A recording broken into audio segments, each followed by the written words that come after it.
it's dawned on me that you ain't coming back. I've lost my chance to see us find our way back. And in the end, amidst these trying times, I'll always try to find you. I'll lie to you to find the truth that you hold back. So stay with me.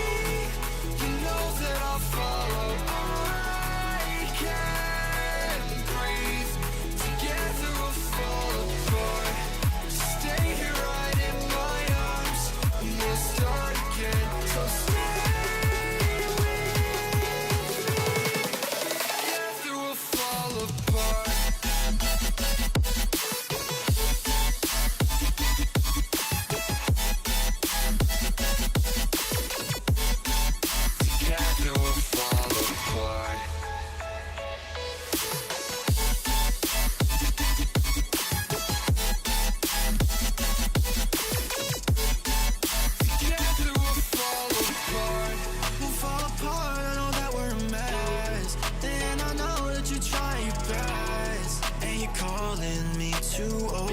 Dramatically talk to me, and it's so funny, you're all I wanted, and I can't talk, want you out of my life, so say none. I'll wait for days if you ain't one, I'll say none.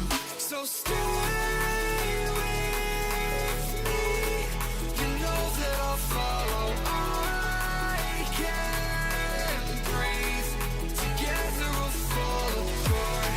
Stay here right in my arms, we'll start again. So stay with me. Together we'll fall apart.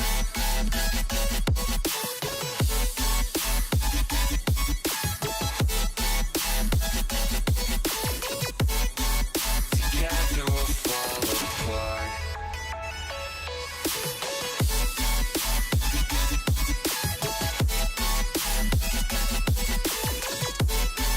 Together we'll fall apart. Stay here right in my arms, and we'll start again. So stay with me. Together we'll fall apart.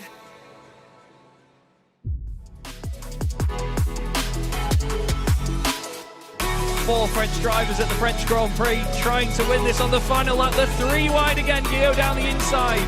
Guillaume moves across. They're both in front of Milan and But Pouget. before you know it, we find ourselves here in the very final race of the competition. And then they see truck racing and they think, this is crazy, you know, these are 5-ton machines, 1200 horsepower brake. Oh, look at that switchback. Oh, you can look, and a terrific show off.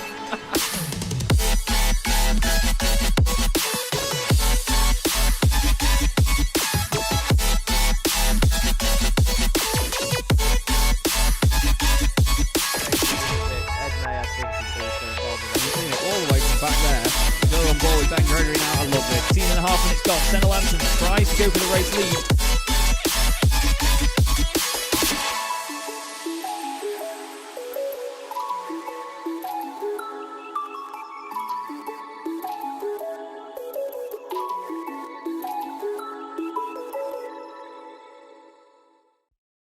Racing isn't easy, but experiencing it is. iRacing puts you in the driver's seat with the industry's leading sim racing game. Drive on laser scan replicas of the greatest racing circuits from around the world. Go head to head against other drivers chosen by skill-based matchmaking to ensure competitive racing at every level. Compete across all your favorite series. In officially licensed cars, engineered to deliver the most accurate driving experience possible.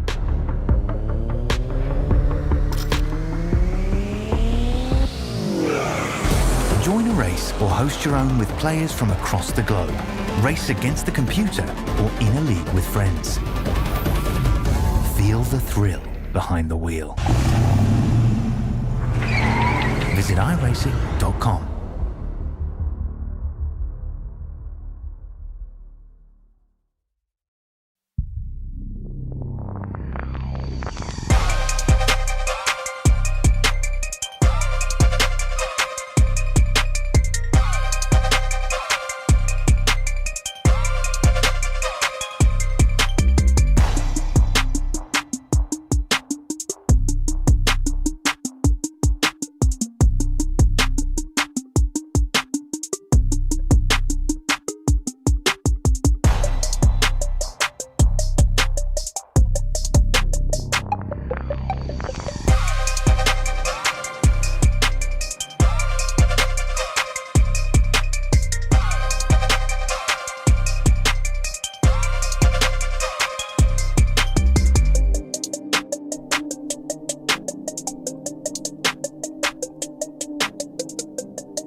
Well, good evening, everybody. Good evening indeed, and welcome to Chaz Draycott Media, and welcome to the first round of Season 3 of the Sim Racing Magazine GT4 Challenge. It's amazing to be back. We are so pleased to have another season of this championship lined up ahead of us.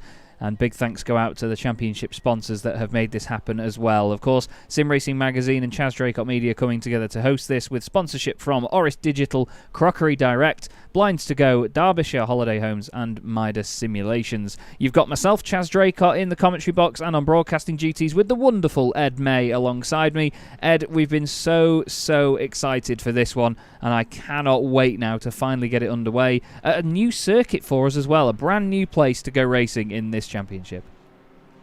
Yes, absolutely. Thank you very much, Chaz. And yes, everybody, welcome to the first round of the third season of the Sim Racing Magazine GT4 Challenge. It's been, for so long. I mean, obviously, it's not been that long in the grand scheme of things, but every single day when we haven't been able to bring you this action, it felt like such a long time for me. So I'm so glad to be back here with you all for the start of what's set to be 3 rounds in the North American tour of the Sim Racing Magazine GT4 Challenge. And it's something that we haven't really done too many rounds of here in the Sim Racing Magazine. We've had a few rounds here and there, but not sort of scheduled here at Mid-Ohio, a very technical, tricky circuit, but one that so far, as we can see, Simon Povey is doing very well out there, judging by the times in practice.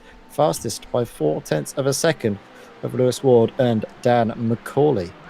Yes, indeed. We've got reigning champion Lewis Ward back again with his teammate out there. There's a bit of an inter-team battle going on already, actually. Last season, we had the fantastic fight between Apex Racing Academy and RD Simsport. RD Simsport have actually brought 3 teams to the table this season. They had 3 drivers last time out, but we've got RD Simsport, RD Simsport 2, and RD Simsport 3. It's going to be great to see how each squad gets on. Guy Edwards was great in the Road America 400 kilometres. But of course, as you would have seen at said Road America 400 kilometres, Spontex CDM Esports had a new driver pairing out there, or at least a new livery out there. Don Brennan, unfortunately, was not there for that. But Don was one of the front runners in the very first season of this championship. And as you can see at the moment, the McLarens are the cars to be in by the look of it. Callum Brandt doing wonders in that Mercedes once again. But this is the brand new Spontex CDM Esports Scourers livery, which carries the sort of teal branding of Spontex and some of their ranges. He's going to be sharing that livery with Simon Povey. We also have the other Spontex CDM Esports cars out there, which are the white liveries from last season that you'll see of Gary Tall and Jakub Szmanski. We've got 11 tenths racing team liveries here as well tonight. We've got Johnny Elia on our grid in this gorgeous looking Mercedes, fantastic looking car indeed. John Barnes is racing for Boosted Motorsport. We've got Christian Zaruta, who you saw a moment ago in the Palifi Racing Mercedes. He was racing this exact car at the Road America 400. Orris Racing Purple just in front of him there, which is this homage to the Rothmans Porsches, which is raced by Ralph Mayer, and his teammate in this championship is Ryan Penny. We then have Heinz Mayer as well, one of the main sponsors of the championship for Orris Racing Green, with his teammate Kim Such in this gorgeous throwback livery, the red and white as well. It's great to see so many liveries like this on the grid. And just in front of Kim is Drew Fletcher, who has made the change over to SRM Racing Team for this season. They've also got A and B squads as well, so there's no mucking about here, Ed. There's some great lineups, lovely liveries. Everyone's here to certainly show off tonight, I think. This is going to be a great start to the season. There it is. You love, don't you, to see all of the drivers out there with their new licks of paint. I think a few of them have been a bit too late getting them uploaded. I know some of the Boosted boys have had a few problems with getting everything sorted out just before time, so hopefully we'll see their nice new paint jobs in time for the second round of the championship. And that's something as well to talk about is the schedule for the season, because we do have a 1-week break essentially after tonight.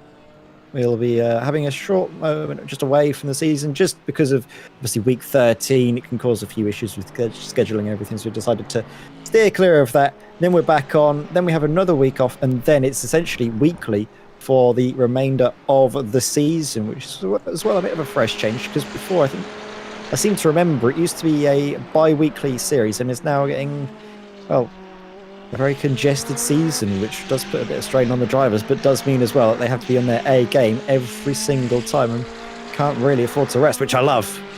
Yeah, absolutely. You know, it means that it's a bit of a different dynamic in the start of the season when we're on this American tour for the first 3 rounds. They've got a week off between each one of those rounds.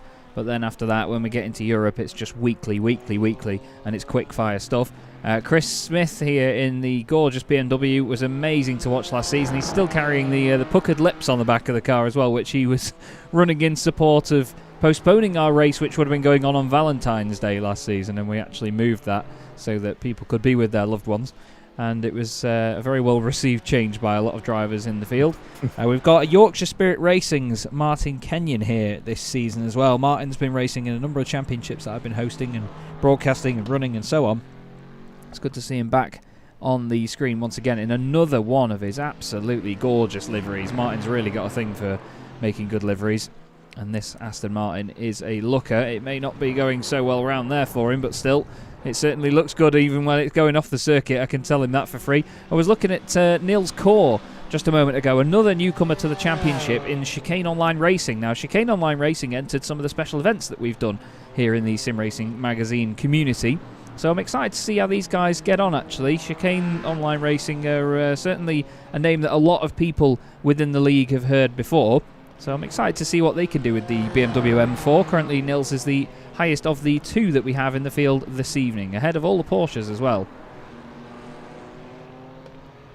Yeah, the Porsches, you would have thought would be doing a little bit better around here due to the tight, twisty nature, especially on the sort of second and third sectors at mid-Ohio. Let's have a look as well at the timings, and it is pretty much McLaren's all the way dominating the top 5. It's looking very good if you're behind the wheel of the Macca. You've got Dan McCauley and Lewis Ward, and I think that's a pairing that we're going to have to watch out for. Obviously, Lewis Ward is the reigning champion and will be looking to defend his crown, but Dan McCauley, he's been talking a lot about obviously adapting to the car. He did make that mid-season switch from the Aston Martin to the McLaren partway through last season, and it's just been about adapting to it. So now with plenty of running under his belt, it's about trying to see if he can get that experience and use it to his advantage, because we did see a few mistakes creep in last season, but he's confident that this could be a good season for him, and why not? Well, that's it. You know, you've got to spend a bit of time getting used to some of these cars and have those sort of changes going on. And I think one of the main things that everyone took away from the McLaren last season was the fact that it was definitely the fastest car over one lap, but it was to the point where it was harder to drive to get that pace out of it. You know, it wasn't as stable or as reliable as the Mercedes. You know, you couldn't throw it around like you can with the Merc and get away with it. You know, it's a bit wallowy as the Mercedes, but it gives you that sort of leeway to really throw it around. All the cars will disappear just now. I can apologise in advance for the frame rate down the start-finish straight here at Mid-Ohio. For some reason, it is absolutely garbage, so apologies for that. You will see it over the course of the night. We've got cars now heading out on track for the first time this season here at Mid-Ohio in qualifying. And you'll get the sector times and everything coming up underneath at the bottom of the screen. But it's only a 15-minute session now. Originally in Season 1, it was half an hour. Then it was brought down to 20 minutes. And now it's even less than that here, Ed. So the drivers have got to crack on with it here and get the job done as quickly as they can. Yeah, they do really need to get a move on here. Can't afford to rest on your laurels. You need to go out right away at the start of the session and properly push for those lap times. We will quite often, I think, see the drivers push very hard at the start of the session, get themselves in clear air, run around for a few laps, and then obviously come into the pits partway through the session to get some fresh tyres on board before making their final attempts at flying laps. And something that I think some of the drivers do try, so especially at the very sort of top level, the ones that will be challenging for pole position, is instead of, obviously what you can do is escape to the pits by essentially holding whatever button you've mapped it to, then get sent straight to the pit lane, which resets the car. What some drivers do is actually go through the whole session, come into the pits normally, because while we are running a fixed setup, they aren't allowed to take any fuel out of the car for qualifying, so they're going to be running heavier. By doing those few laps, get that little bit less in the tank, a little bit of a lighter car, and with the fine margins that we have at the very top end of this field, that can really make all the difference in the world. It's just 1 or 2 laps less of fuel in your car could be enough to separate pole from second. Yeah, absolutely. You know, it's tiny little differences, that can make a big difference when it comes to the race. Actually, I was just looking at Byron Crawford's car a moment ago because for some reason the decal layer is not showing up on that machine. So I'm just trying to check if I've got the right ID number for him. I've got 80240, and I think he's down on the entry list as 89240. So I need to get that changed. So apologies for that, but we will get Byron's decal layer completely switched over and fixed. We don't want any discrepancies here. You will see, obviously, over the course of the night, some of the liveries might not be absolutely perfect. We are going to give them another refresh now, but this is the thing with the first round of the season. Sometimes there's little bits here and there that don't match up. Let's have a look at some lap times then and see what people are doing. There's Porsche off in the background, obviously with the liveries not being changed. I can't see it. I think it's Andrew Shepherd that's just gone off the road. Mike Horder is the first car round according to the overlay at the bottom of the screen there, but I can't seem to see him anywhere on my screen. I'm really trying here to find out where it is. He's right down near the bottom of my timing screen. He's done a purple sector at the end of the lap, which matches the beautiful magenta on the front of their car. This is the boosted Jericho machine, and he will, of course, go top at the moment. What are the other times looking like? Byron Crawford, 128.160. Not sure if you could check the practice times for us, Ed, and see what they were doing at the top of the pile in practice, but I think they were going quite a bit quicker than that, weren't they? Seems like there's a bit of a difference. Here. Let's see if you can switch to Simon Pope, just so I can see what is the quickest time in practice. Practice, Simon Pope was a 26.8. So that was very, very fast from the man in the nice new shiny Spontex lick of paint. See, last season it was the white base coat, but he's gone for a nice sort of, is it teal, turquoise? Yeah, we'll go turquoise. Although I've only just realised we've got Dominic Brennan on board, who is one of the community managers for Fanatec this season, and it's got Precision Sim Engineering logos on it because Simon's basically sponsored by them. So maybe Chaz will have to get his paintbrushes out and fix that. But Lewis Ward, reigning champion, wearing the number 1 for Apex Racing Academy this season, has currently gone fastest out of everybody. Dominic Brennan, though, has put some purple sectors in and does go quicker, 127.221. So car 212 does a 221, and he will be really pleased with that initial lap time. Jakub Szymanski is off in the other Spontex CDM Esports car. That's the what we're calling the normal livery, which he'll be sharing with Gary Tall for this season. It's basically just the non-scourers livery.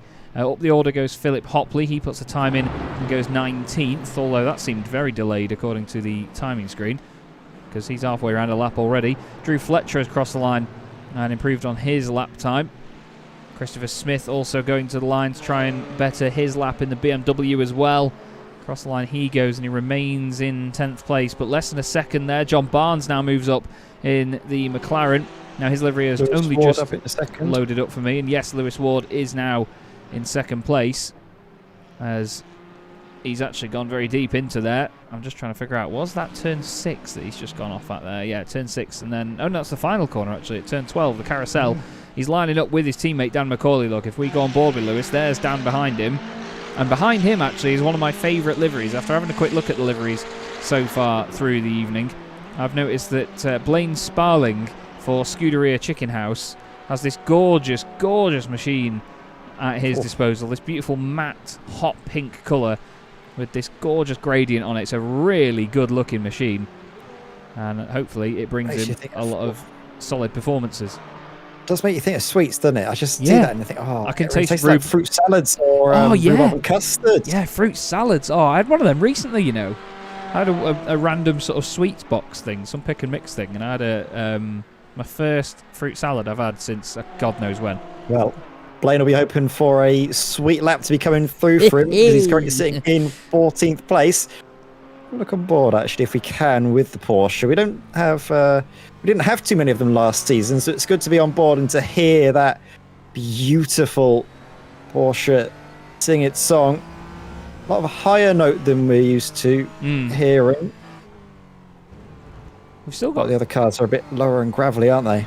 I was just going to say we've got a few cars, quite important drivers really, that haven't set times yet. Callum Brandt has just put his time in.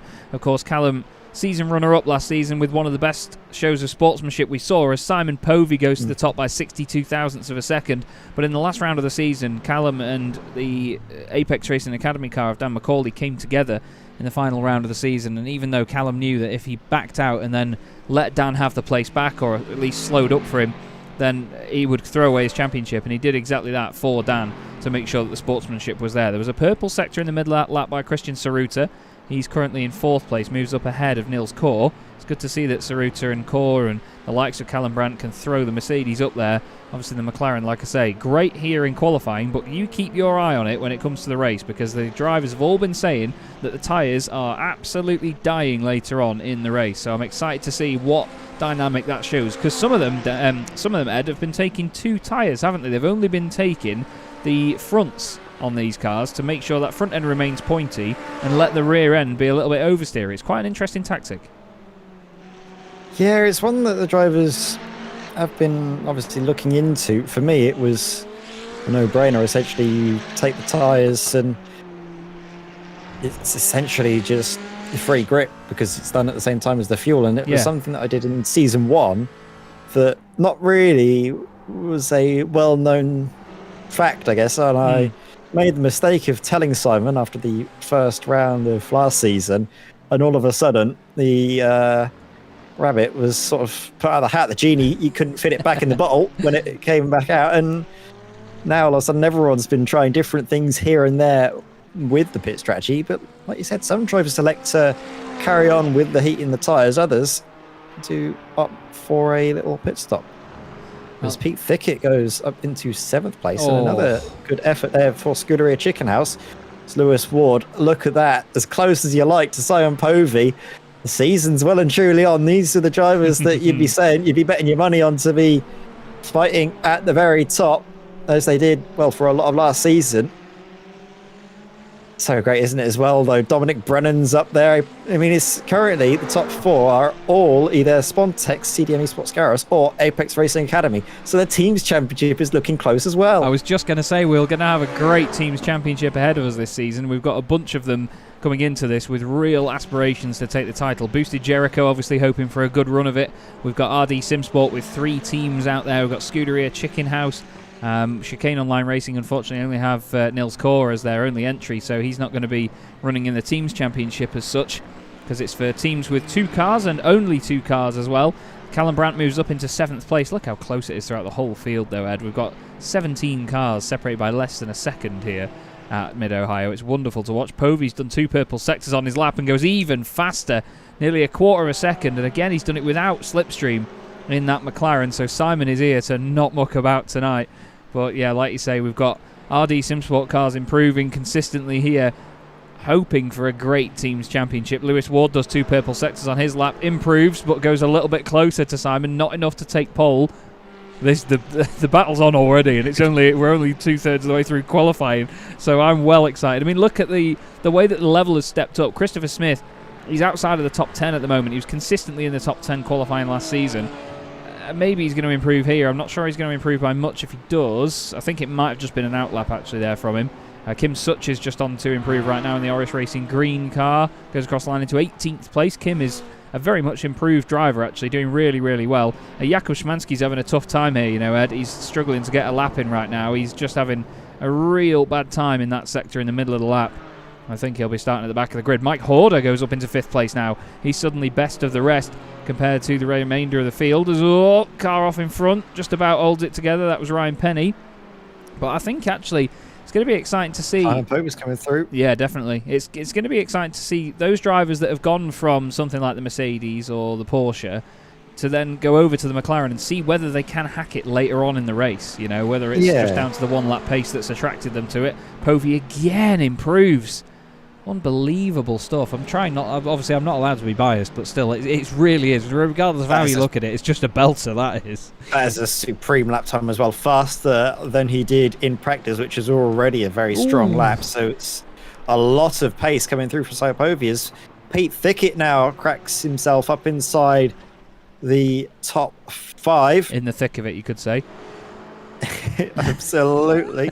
Love that from you, Chaz, as we have as well, actually. I want to shine a spotlight on Nils Kaur, if I may, because the Chicane Online Racing car, that BMW, it's not really a car that you'd expect to do well around here. The sort of the 2nd and 3rd sort of half of the lap, well, I'm not saying the third half of the lap, the I like that. the final sort of half of the lap, it really doesn't suit that car at all. No. So for him to be up where he is, it's a really good job, and to actually be up in that top 10 quite comfortably as well by the looks of things as qualifying stands, the cars behind are seeming to improve. He could put himself in a great position for the remainder of the race, because with that straight line speed, he's going to be right up there with the Mercedes and, of course, the McLarens. Yeah, it's going to be good to see what the sort of intermark battle is like between some of these manufacturers this season. I'm excited for that. And we don't have a manufacturers championship as such because, of course, there's a very definite imbalance of some of the cars. There was actually consideration to run a rule this season like we've seen in GT championships on other sims before. So say we have an entry list that is limited to 36 cars, like it is this season, but we have 5 cars to choose from. Basically, we would try and enforce an even split as best we can between said cars. So I've seen it in the past where there's been 8 cars available, I think, and it was a 24-car grid. So let's say you had a Ferrari 488, for example, and instead of having a sort of limit on there being 8 of them, say 10 people chose them. For every driver amount over the 8 that were allocated that picks it, every single one of them gets 10 kilos of ballast applied to the setup for the season. So you get sort of like a penalty ballast because there's more of them on the grid. And there was consideration of running that this season to stop the whole McLaren and Aston Martin fight that we've seen before. But we've got a pretty decent spread otherwise. It's just that all the McLarens are right in the front at the moment. So, yeah. I mean, I love rules like that, but it can get very messy and very complicated, I guess. And we just love keeping it nice and simple in this league and keeping it enjoyable. Johnny Elia's going well in his Mercedes. I say that. And he's just overdone it through turn 1. Very easy to do. Oh, there's a car off. Tom Weston, as we just went away from him, has actually gone into the wall there on the exit of turn 1. His teammate Fausto Pinto in 30th place at the moment. I think Jakub Szymanski has decided to call it a day for his qualifying session, but it's this man, Simon Povey, in the Spontex CDM Esports Scourers machine that is currently at the very top of the pile.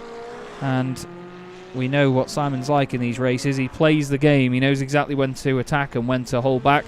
It's going to be exciting to see what he and Lewis Ward make of it, because we saw quite a different drive from Lewis, didn't we, at Road America? He seemed a bit more aggressive than normal, but I think he needed to be like that because of the slipstream that we had at that special event. It was an interesting race. Yeah, and I mean, it served him well. He managed to finish second behind Simon Povey. Even after being outside the slipstream, he put up a good fight. So that's something to look out for as a very aggressive Lewis Ward in defending his title. Simon Povey, champion of Season 1. He's a very strong competitor, and you can imagine he's going to be trying to get back up to the top, where I think it's fairly safe to say he's right to feel like that's where he belongs, judging by the performances both from last season and, of course, the season before. The most winningest driver in the Sim Racing magazine history, I think, won. Actually, no, didn't win, did it? It was, I think, I was going to say he won the first ever Sim Racing magazine event, did he? But it wasn't. It was Mark Baxter-Jones, wasn't it? Yes, yeah, Mark Baxter-Jones won the first 2, actually, as well. One at Alton Park and one at Spa-Francorchamps. But Simon Povey was leading the first one at Spa-Francorchamps until the very last corner of the race. Dan McCauley might have just gone ahead of Dominic Brennan on that lap. Oh, he's so close, but doesn't improve enough to go ahead of the Spontex CDM Esports driver. So it's going to be those 4 in the top 4 by the look of it, alternating from one another. Fausto Pinto across the line, no improvement from him. Ben Gregory, oh, he's off the road actually at the last corner there, so no improvement coming from him. And then Christopher Smith next up. Then Nils Kaur behind him in the other BMW.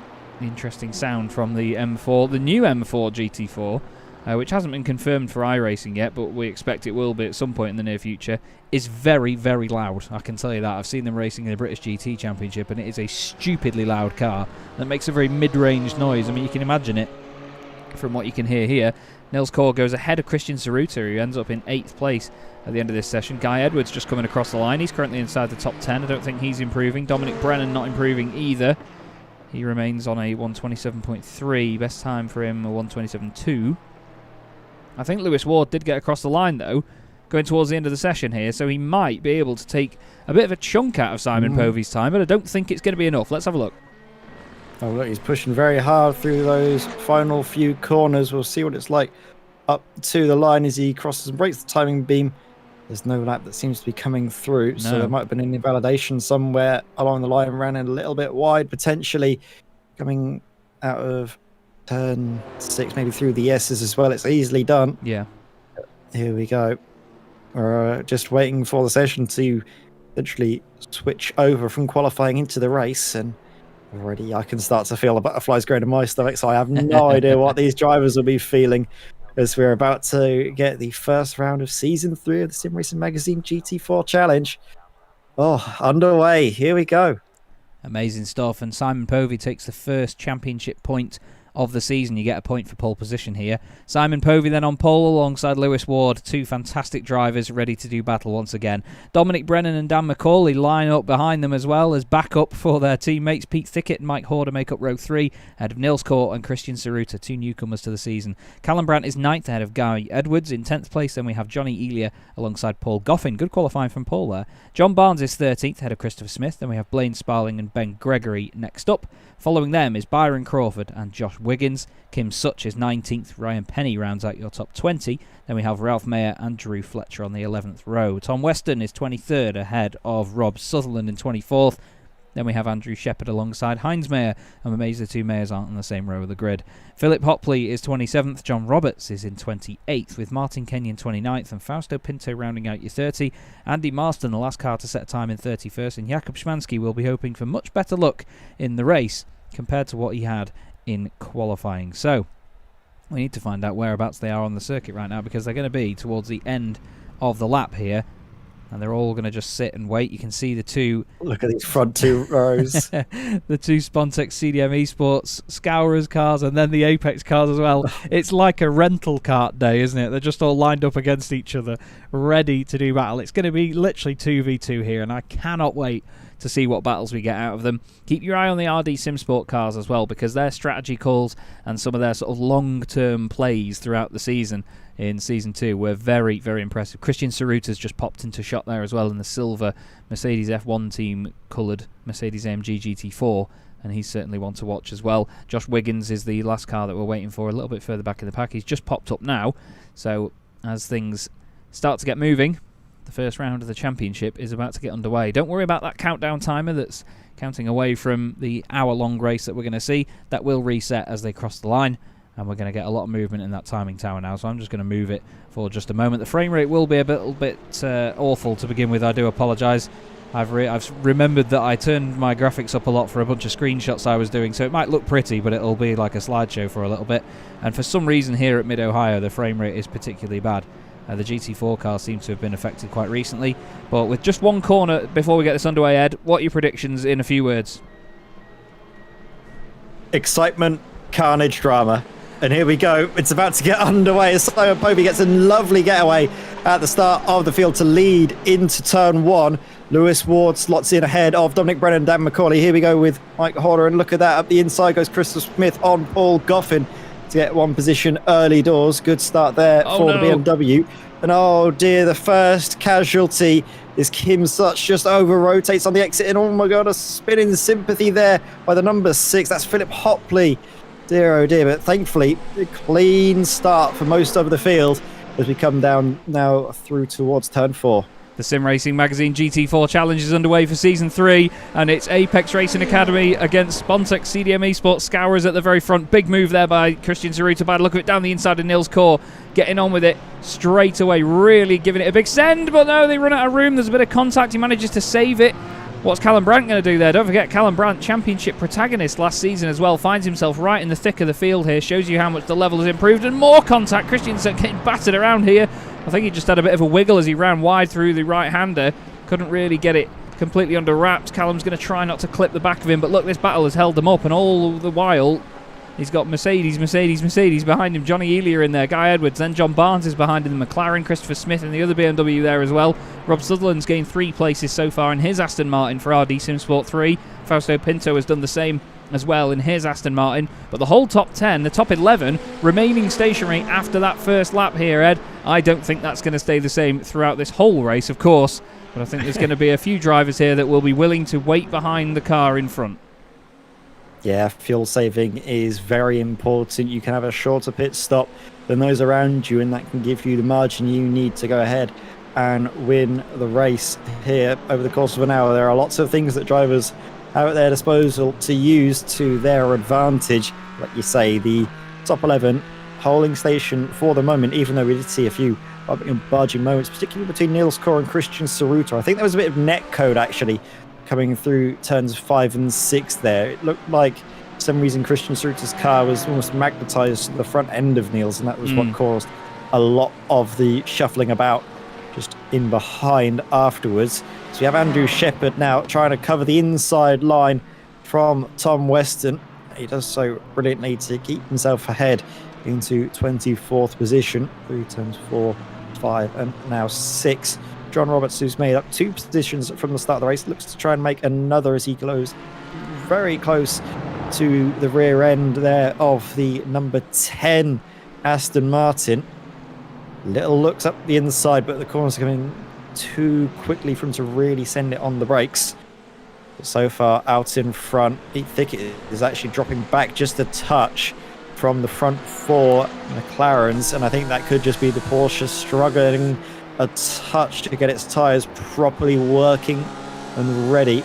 It's not got the weight behind it to drive the energy through the tyres like some of the others, so it might just be a matter of getting these laps underneath him before properly starting to attack. Actually going defensive though into turn 2, and that's going to slow him not only on the way in but also on the exit, and also just continue to drive that gap between 4th and 5th that little bit higher. Yeah, some of these guys haven't seen this championship before, have they? They've not watched too much of it. They don't know the game plan. But look at these 4 McLarens leading the way at the moment. I don't always approve of a certain manufacturer absolutely dominating, but then again, these boys have chosen that as part of their team. They all run the same car, and they're all very, very good drivers, these guys. You know, it's not all down to the car. Simon Povey, Lewis Ward, Dominic Brennan, Dan McCauley, 4 of the absolute stars of the first 2 championships that we've had here in the Sim Racing Magazine GT4 Challenge. And can I just point out as well that my very good friend Dan McCauley, bless him, is racing with a broken elbow in this race. So, yeah, he's really, really putting in the effort. And he messaged me during practice saying, "This really hurts, Chaz." Like, this really hurts. The things I do for you. And yeah, Dan, bless him, racing with it. And when I mean, I'm not exaggerating, broken elbow, like it's ruined, but he's still racing with it pretty much one-handed. So hats off to Dan McCauley, as Martin Kenyon has unfortunately just looped his beautiful Aston Martin down at turn 4. Easy to do that, Ed. That's such a pretty livery, isn't it? I was distracted from the spin, to be fair. You can forgive him for it because it gave us a chance just to look at that lovely Yorkshire Spirit Racing Aston Martin. Really big fan of that paint job, and glad to see it getting a little bit of airtime, even if it's not for the nicest of reasons. It's Ben Gregory up the inside of the BMW into turn number 2. Nicely done as well. Crystal Smith knows what the score is and knows how to race in this championship. Let him have the position early doors, slot him behind and get some slipstream. Absolutely. We've got 3 different manufacturers here together: Paul Goffin, Byron Crawford and Josh Wiggins. The McLaren, Aston Martin and the Mercedes. There's a good battle going on further back, actually, still between the 2 Scalant Pro driving cars and John Roberts. John is very much the boosted neon green meat in this sandwich. The 2 Scalant drivers coming together to try and unnerve John in whatever way they can. Tom Weston also trying to get back up behind Andrew Shepherd in the meantime. Maybe going a little bit deep there into turn 4, but you have to still be careful on the exit because you can just park it on the apex there and make sure that you don't make a mess of it. You know, keep the guy behind you, and even if you compromise the pair of you, as long as they've not got through, big picture, it's probably the better thing to do. Blaine Sparling's just had a tiny moment off the road but recovered just okay by the look of it. But at the very front of the field, it is still Simon Povey leading this race. Now, where is the fuel saving going to come in here, and where is Dominic Brennan's lesser experience of this championship going to come into play? He won a couple of races at the end of season 1, so he knows what he's doing, but it's whether he knows it against these guys, because Lewis didn't do a full season until season 2, and then of course won the championship, and Dan McCauley didn't do a full season until last season either. So I think there's a few moments here where Dom could certainly be a spoiler in the pack, but his experience could maybe, or inexperience of this championship, come back to haunt him. We'll see. Dan McCauley, though, I know for now is dropping off a little bit here, Ed. Understandable, though, if he's got one arm.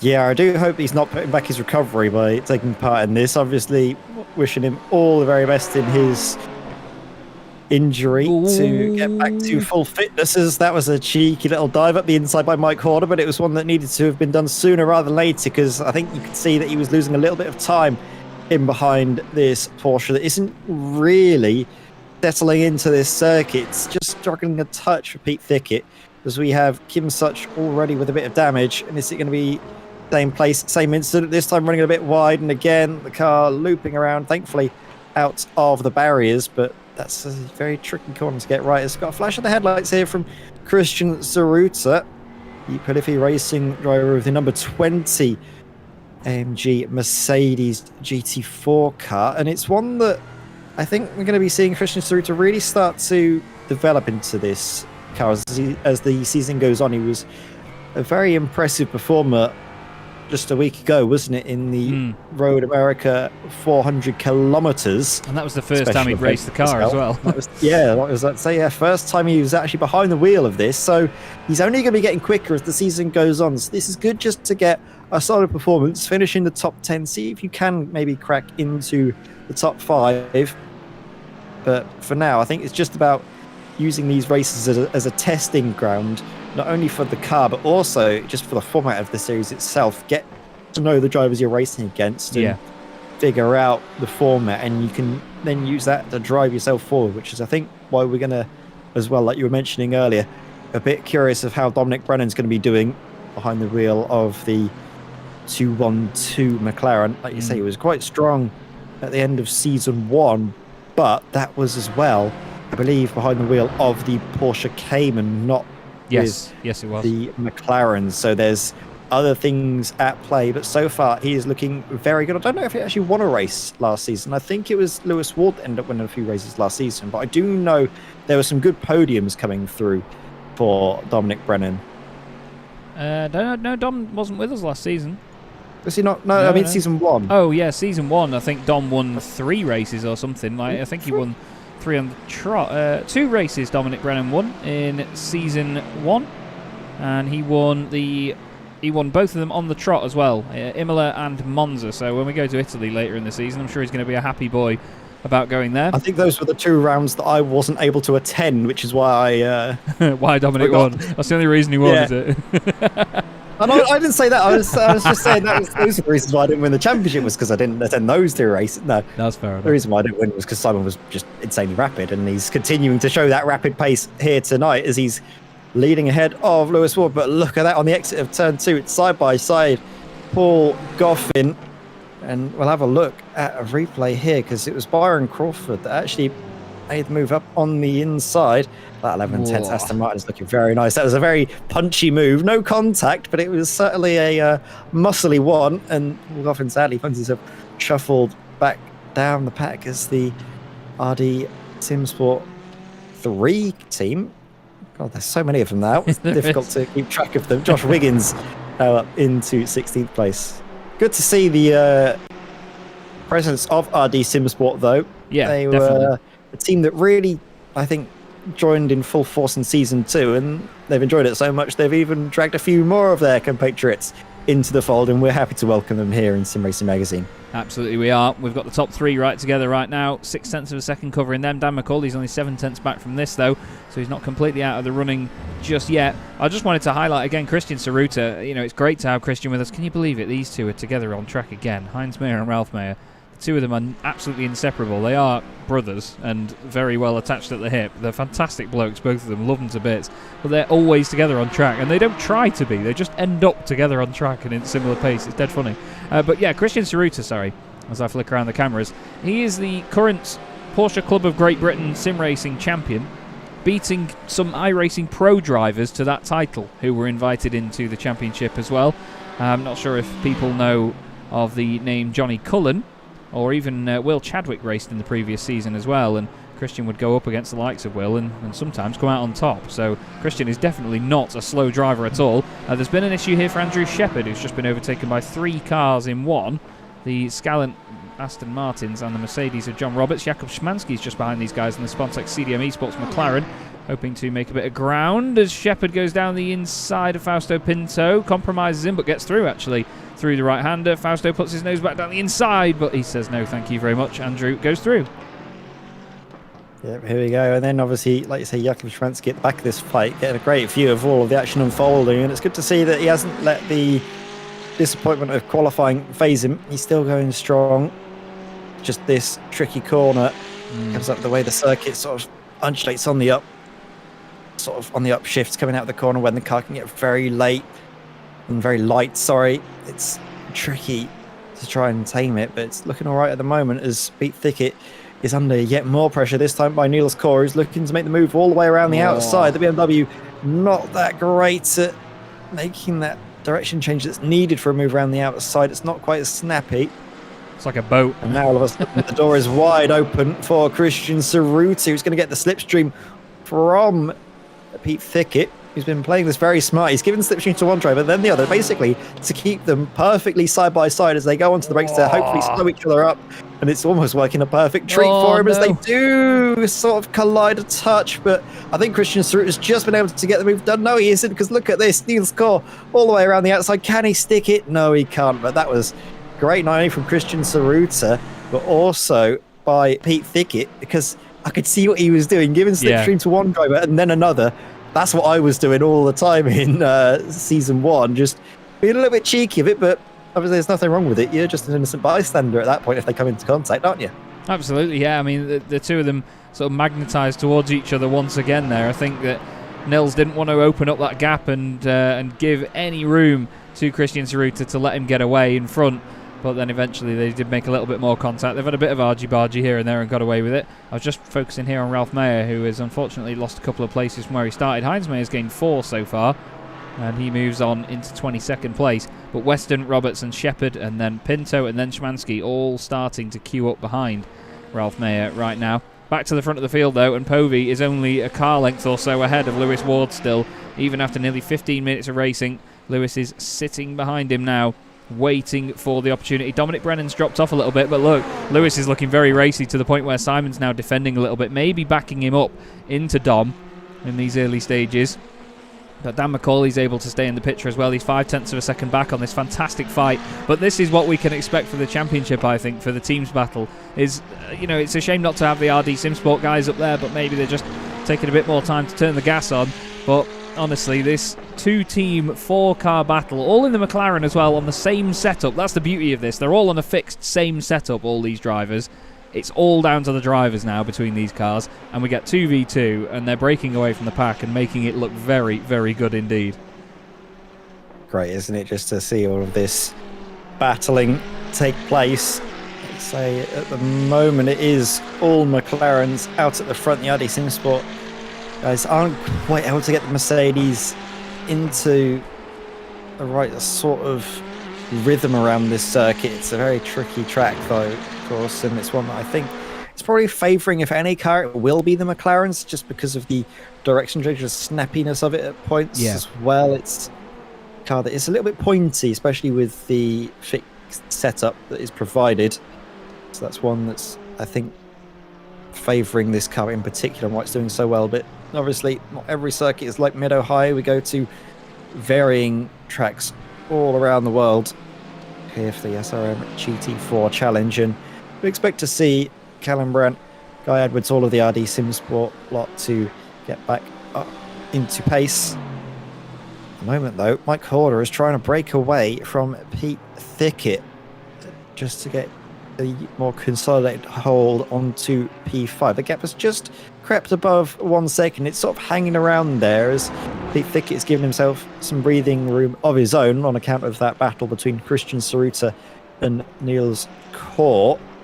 So it's starting to open out from that battle from 5th down in towards 8th, I think it's fair to say. Yeah, there's not actually... Callum Brandt's down in there as well, so it's 5th down into 9th.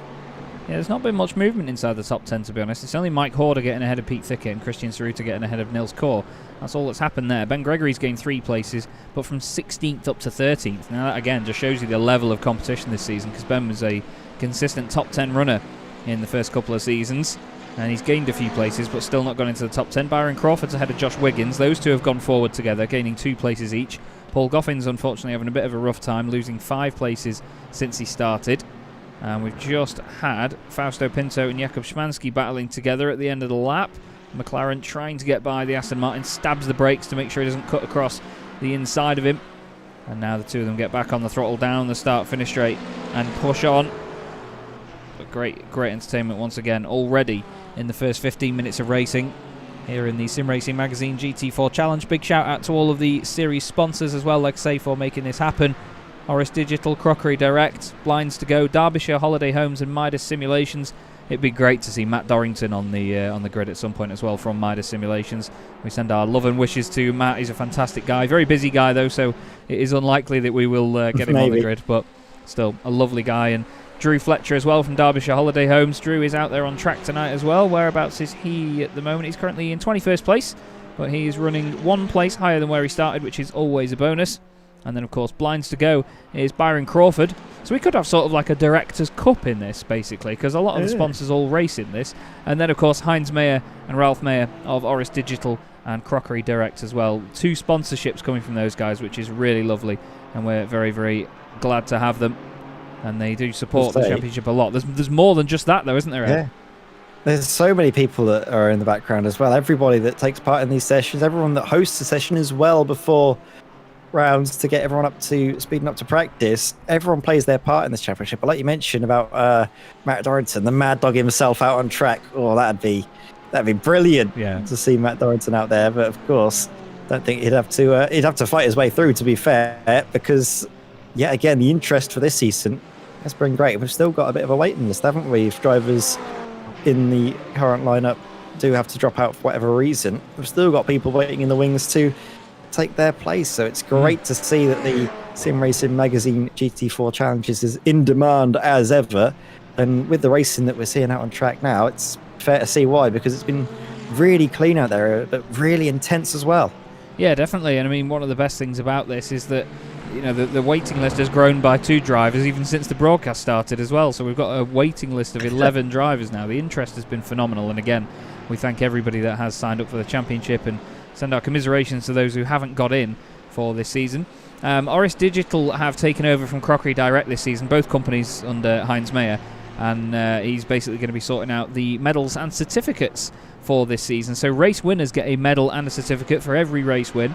There's also a safest driver medal and certificate, but new for this season is move of the race. Now this is self-nominated unless something outstanding is witnessed here on the broadcast, which we just think it is absolutely awesome. Drivers will send in their sort of submissions to this to Heinz Mayer, whether it's defending from somebody, whether it's just having a really good battle. You know, it doesn't always have to be an overtaking manoeuvre, as long as it's move of the race, you know, just really good racing, as Pete Thickett has dropped here behind Christian Saruta and Niels Kaur. The contact, as well as Callum Brandt tries to come through, flashing the lights. I'm not sure whether he's flashing them backwards at Callum or not, but let's have a look at what happened here, because I think he feels like Niels Kaur was... Oh wow, that was a big move by Saruta.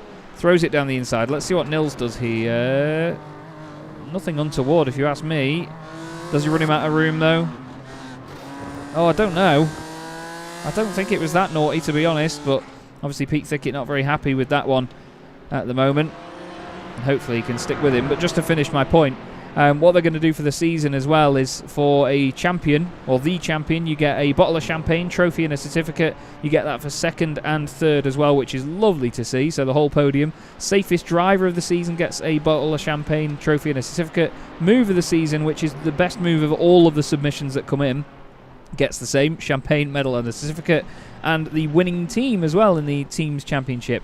Due to the postage issues and so on and import fees for alcohol, any drivers that are outside of the UK that win a bottle of champagne, they get a gift voucher of their choice as well. So, you know, it's just wonderful to see that these prizes are in there. You know, we don't demand them from Orris Digital for this season, but Heinz is such a generous bloke, bless him. He wants to put up a great prize to the drivers, and not just for winning the thing as well. You know, there's recognition all over the place, and it, again, just highlights the fantastic community that we have here at Sim Racing Magazine. And would you look at this, Ed?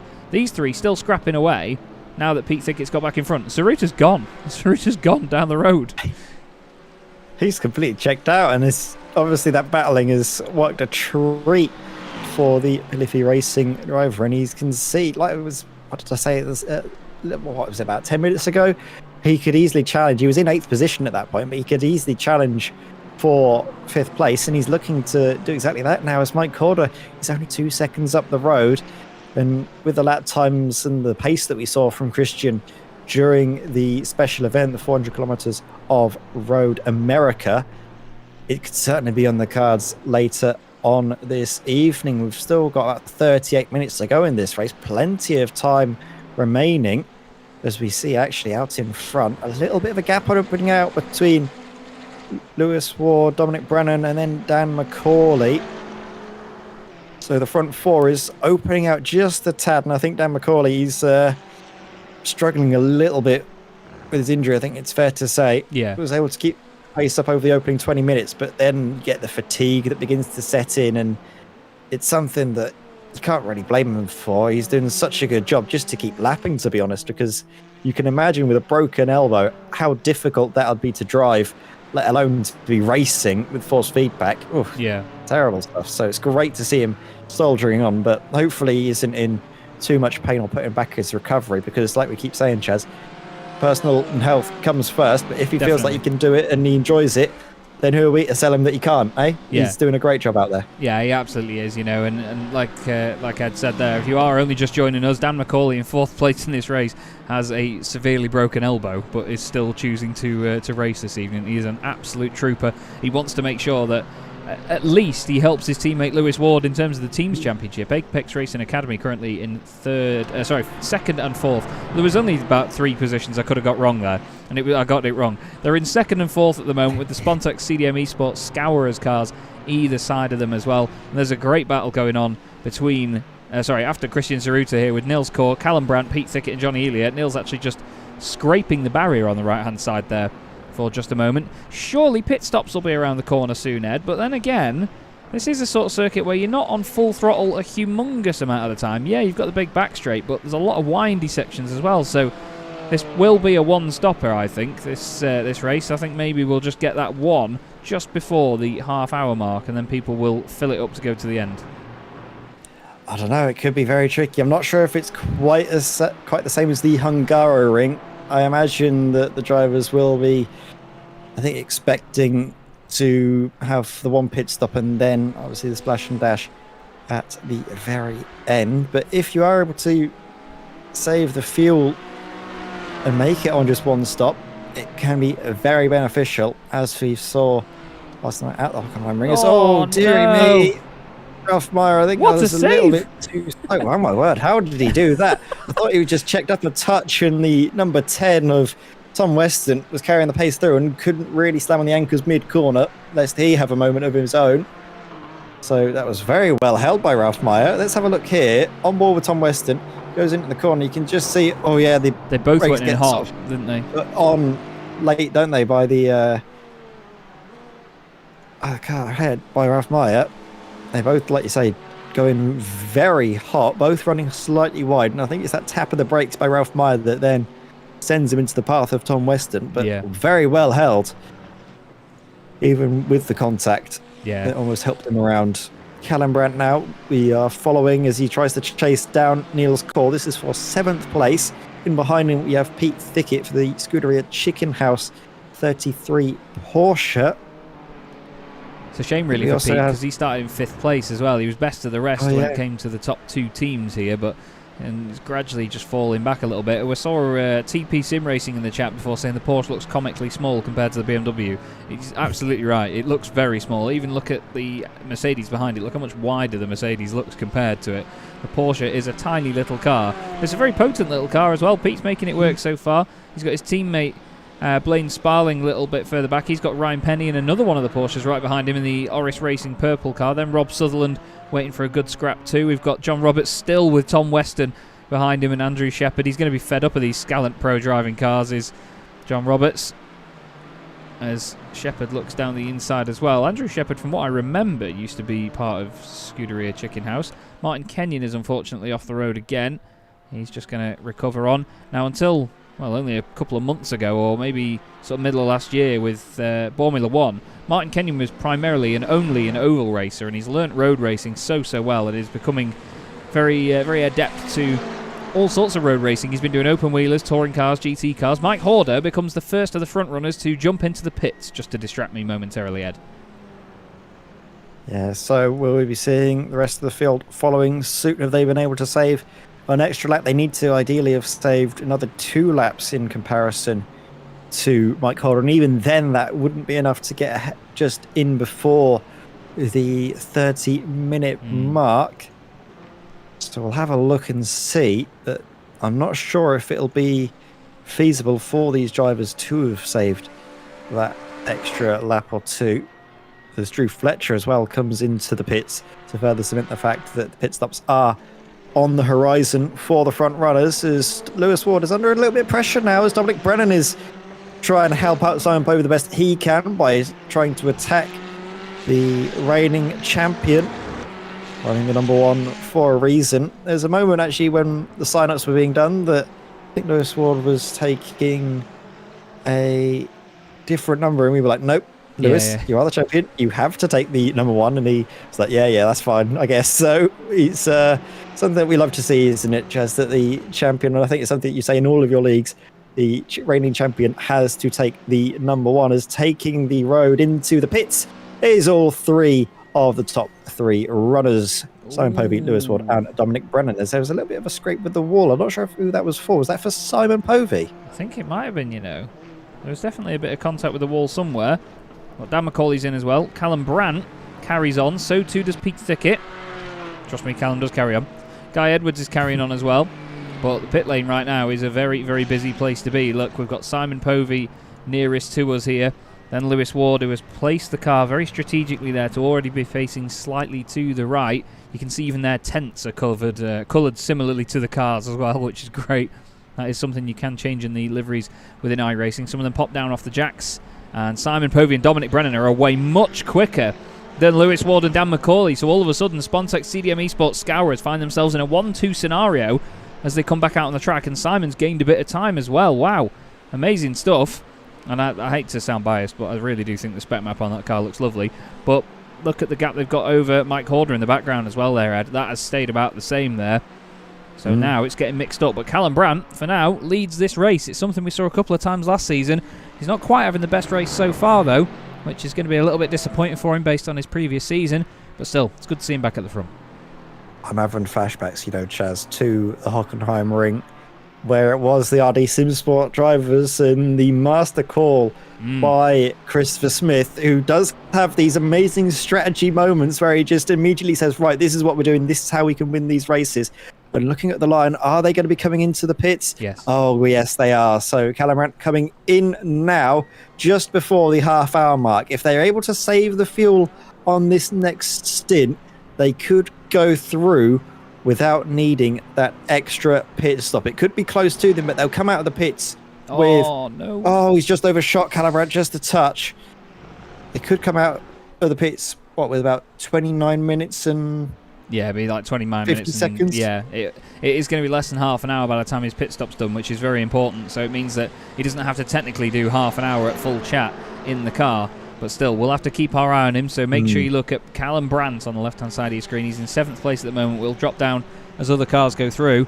But right now, it's Spontex CDM Esports Scourers first and second. Simon Povey, champion in Season 1 of the Sim Racing Magazine GT4 Challenge, leads this race. Lewis Ward, reigning champion, chasing down Simon's new teammate for the season, Dominic Brennan.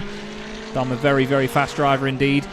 Lewis just moving around there behind Martin Kenyon to say, look, we are going to be coming past you on the right-hand side. Make sure that he knows he's there. But now, the move is definitely something that Lewis is going to be eyeing up from a long way back, I reckon. He's going to be picking away at that gap back to Dominic Brennan, hoping the slipstream can help him where it matters most. And he's going to be hoping for his teammate Dan McCauley to join him as well. Christian Saruta and Nils Kaur again making a bit of contact into the right-hander. Now, these guys do have to think about incident points here, because if you get 20 incident points, you will get a drive-through penalty.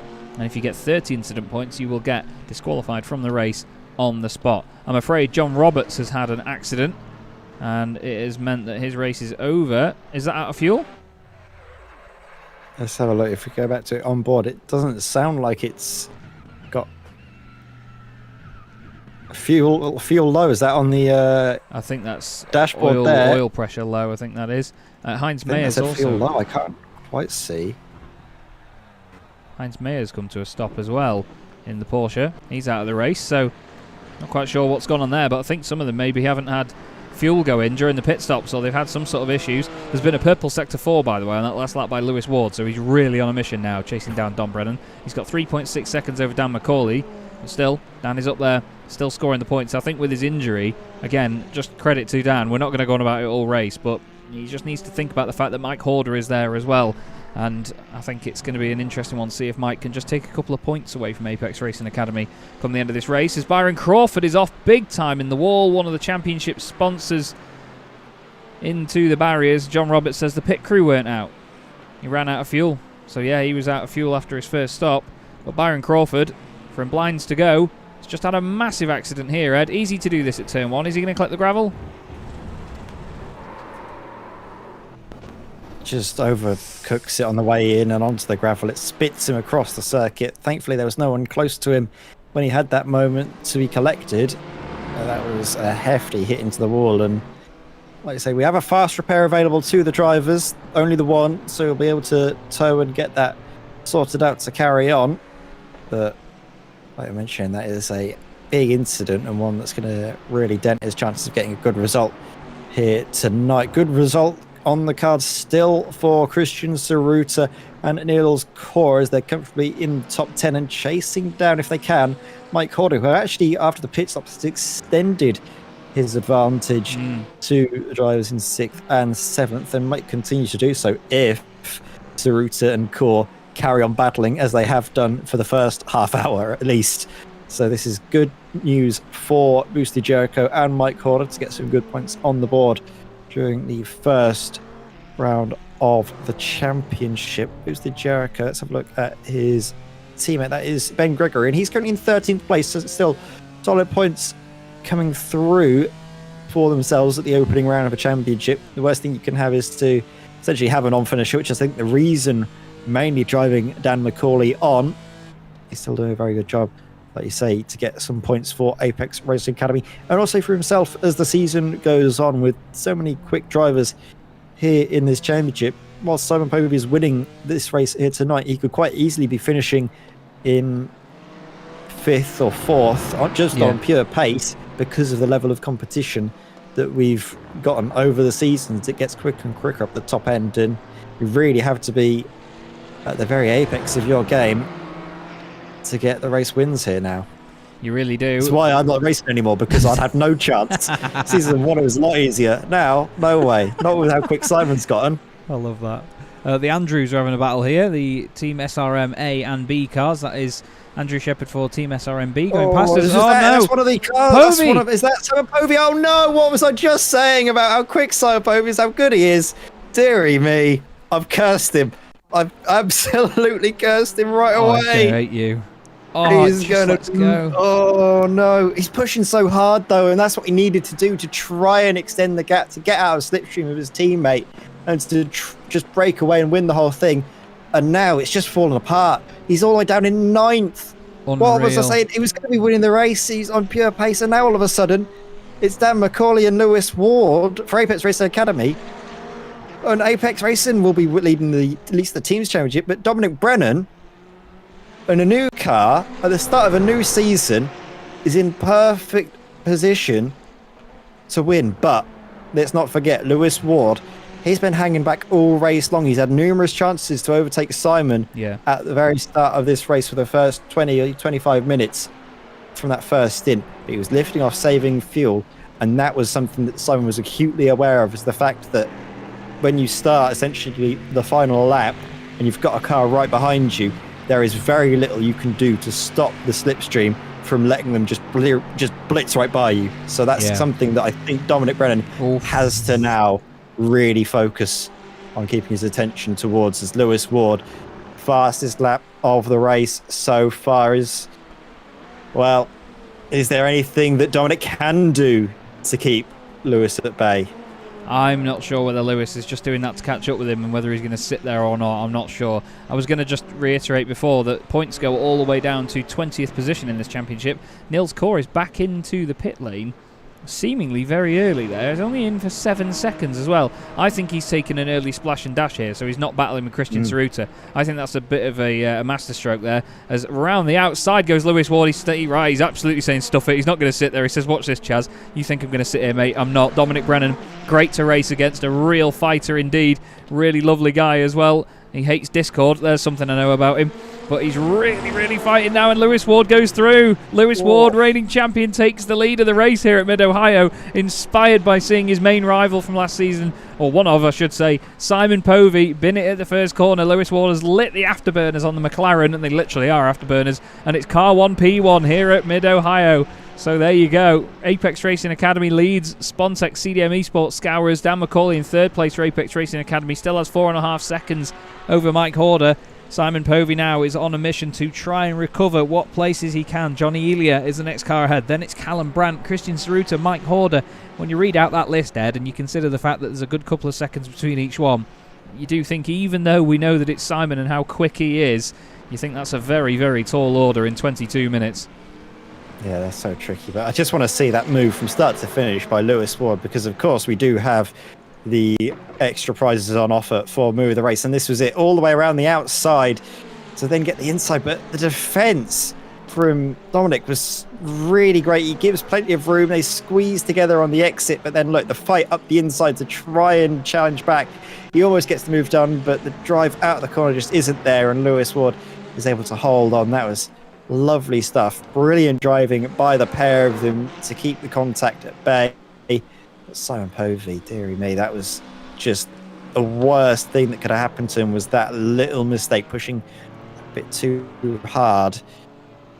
Like you say, Neil Court, I think you've absolutely hit the nail on the head with that one, Chaz. He was battling away with Christian Saruta, slowing himself down and Christian down. So now he thinks, right, I'm going to get myself in a clear pocket of space and just push until the end. He will have to get around the likes of Wiggins and Coffin and Edwards up the road. You can see the gaps around Neil's core at the moment, and there's about 2 seconds to Wiggins and Goffin, and then a little bit more of a pocket just ahead. So maybe he rates his chances of getting ahead of those two without losing too much time. You never know, but so far this could be a very good call by the Chicane Online Racing driver, as this was Heinz Meyer, I think, just letting Niels through more than anything else. Yeah, but a moment on the exit of turn 1. No, there's just a bit of lappery going on as Povey's in the pits. So Simon Povey has decided, right, stuff it. We're going to get onto this final stint of the race, and we're going to crack on. I'm wondering whether he's done his tyres in, to be fair. Whether he is... No, he's not going to take any new ones. He's just literally filled it up to the end there. He's figured out his fuel, and now he's just going to push like hell to the end of the race. So he's down in 16th. Nils Core's ahead of him. Nils Core is in front of Simon now after that mistake. Obviously, he would have been before anyway because of the spin and the time that Simon lost. Saruta, if he pits now, will probably come out in front of Simon. But he knows that rather than just wait for a pit stop at the end to be a sort of a grey cloud hanging over him, he's just going to get the pit stop done, and he's just going to push now. He's on the tyres. He may as well make the use of them while the car is at its heaviest. Get the most grip while the car is heavier, so then you can sort of adapt to the car a little bit later on. Because if the tyres can compensate for that weight and give him a bit more stickiness to the road, then he may as well use it, I reckon. Unfortunately, yes. Martin Kenyon has had another drama here, though, Ed. Again, down at turn 4.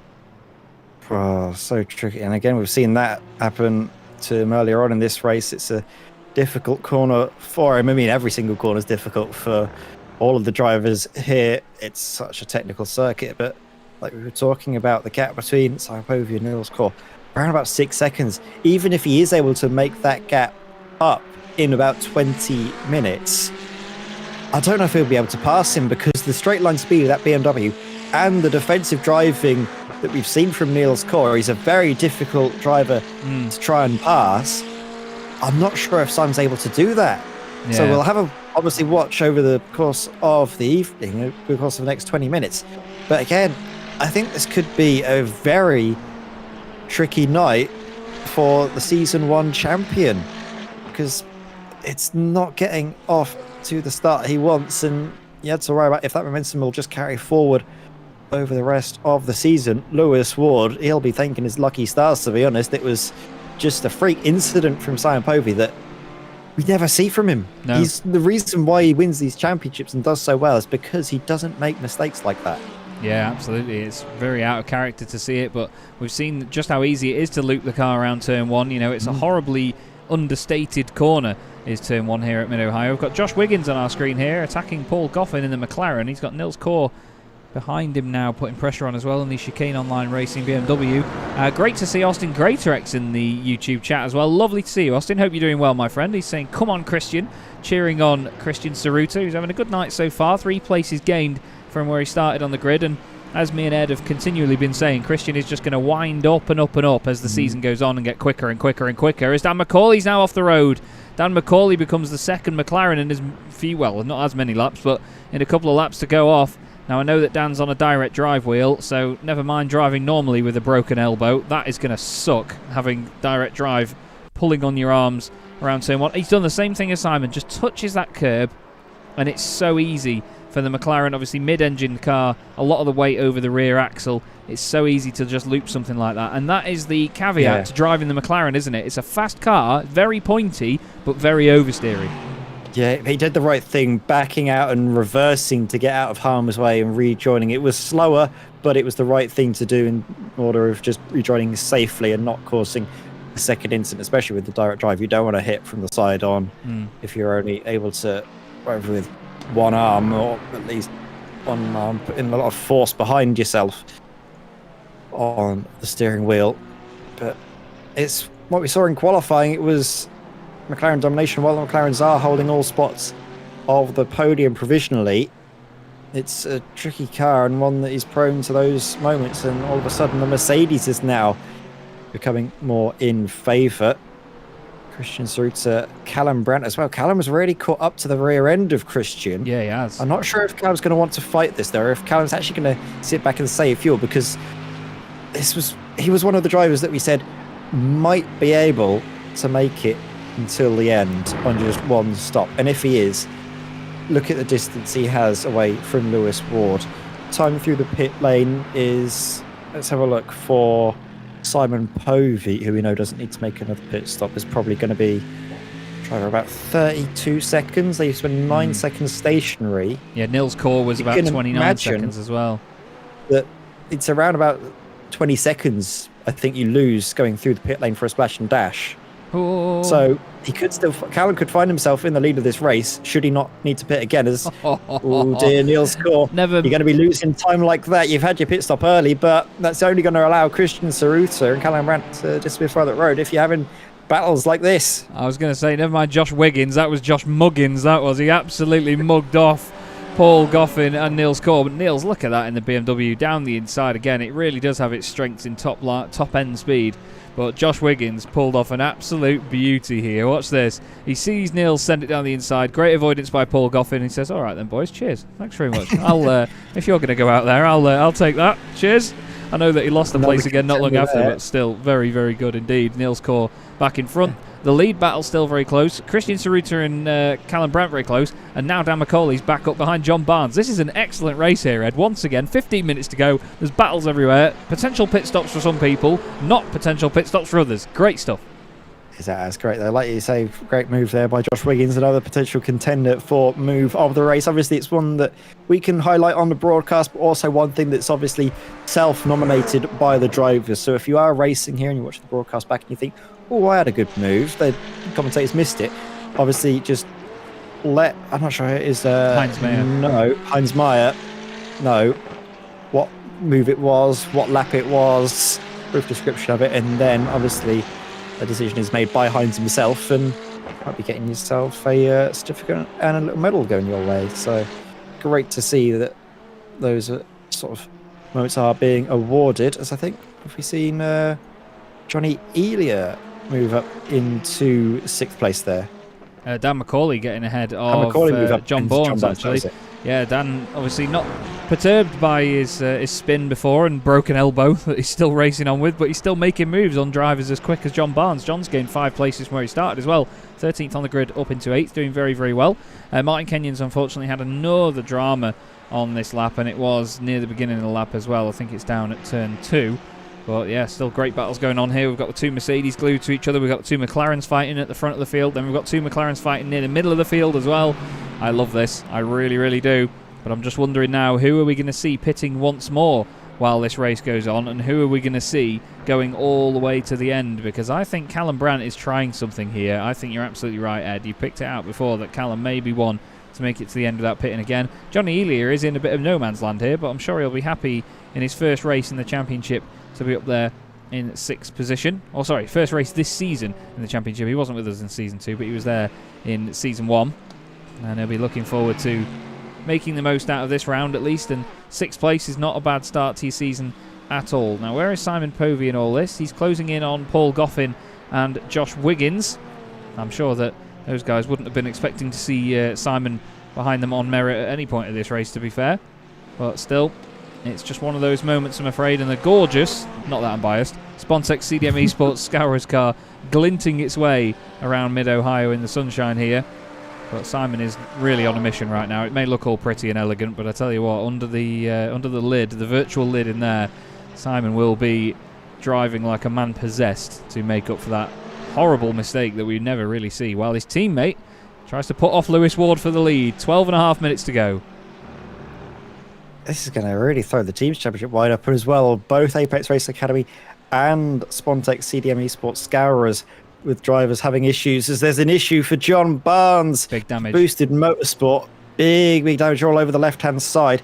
He is one of the drivers that can make a pit stop, and it's happened luckily at the right point just before the final corner, so he is able to come in and get that repaired. Hopefully he had the fast repair checked.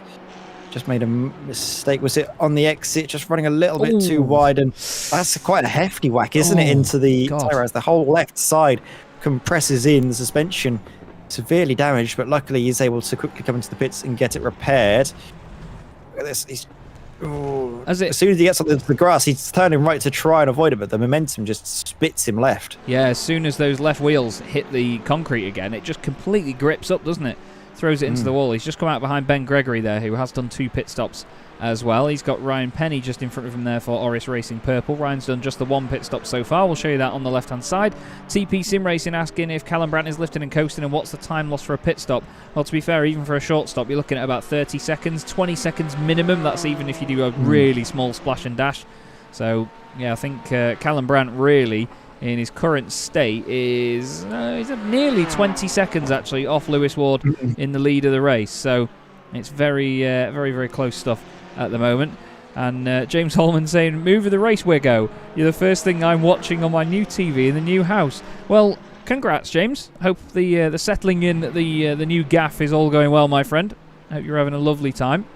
And hopefully we'll see you on track as the season progresses. I love watching this, though. Christian Saruta on the limit now, trying to hunt down a podium, but it's going to be quite the strong ask at this moment in time, because Mike Horder's pace has been really solid so far. He was 0.2 of a second quicker on that lap, and the 2 leaders, Lewis Ward and Dominic Brennan, were half a second quicker of that. You know, it's ridiculous. They're 0.7 of a second quicker than these 2 right now, and these are 2 of the quickest guys you'll come across in GT4 machinery, I can tell you. It's fantastic pace by Lewis Ward, and he's really not, well, he's carrying on where he left off in season 2, isn't he, Ed? He's really taking that title and he's running with it and making it an absolute belter. Yeah, but he's not running with it alone, is he? He's got company, and that is Dominic Brennan, who will be looking to mount a championship charge for the first time in the SRM GT4 Challenge. You're always seeing him up there, obviously, like you say, winning races, getting podiums, but never over the course of a full campaign. So now it's his time to really shine and his mark on the championship. And the best way to do that is, of course, by winning the first round of the season. Still feel guilty, of course, for the curse that I bestowed upon Simon Povey. He's going to kill talk you. About how quick he's going to absolutely murder me. And it's not the first time that I've done that to Simon, is it? Cursing him. So was it at Red Bull Ring? I think I might have said something about him there, and then obviously he had the dramas there with the pit stops and everything going wrong. Yeah, absolutely. He got a penalty for unsafe pit entry, and then on his way out was speeding in the pit lane. So yeah, I think he was ready. I think I was talking about how always quick Simon Povey is on the pit entry and how he's able to get it judged absolutely perfectly. And then he mucked it up. I did actually see as he came into the pits, I thought about it, but didn't mention it then because I didn't want to materialise it. But I think I'd already done enough damage beforehand, regardless. Yeah, for anyone that doesn't know, Ed and Simon were basically the 2 championship protagonists in season 1 of this championship. And Ed has very kindly joined me up here in the commentary box. Now he's had his champagne, he can mellow out up here in the commentary box and enjoy himself. Much nicer being up here. So he's not trying to curse Simon at all. There was a lot of good camaraderie through the season. A bit of stress at times, but still a lot of great camaraderie. Simon's actually just gone past Josh Wiggins right now as we're just about to start looking there at Niels Kaur, who was caught up to the two RD Sim Sport 2 cars. One of the only teams actually this season running different cars across their team, a Mercedes and a BMW. Christopher Smith and Guy Edwards, both very, very quick indeed in the gorgeous sort of metallic turquoise. It's obviously the in colour at the moment.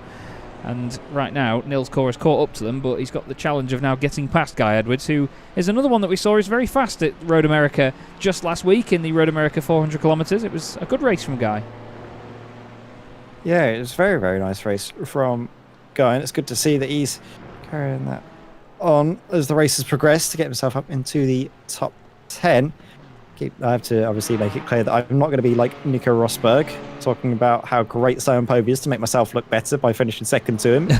And talk about, I beat such an equal machinery, this, that, and the other. Oh, it's such a great. No, it's annoying because Simon Povey, he's one of the drivers that when you come second in a championship, the driver that wins it, you want him to be an absolute spanner, so you can feel angry and go, rah, rah, rah. But you can't do that with Simon because he's such a lovely lad. Yeah, and it's just like, oh, I can't be mad at you, even though you beat me. It's like I can't channel that disappointment into anything towards you, so I just have to use it on myself. And it's annoying because he was just really quick all season long, and I think if he was able to make every single round last season, I will imagine that he would have been able to take Lewis Ward right until the very end.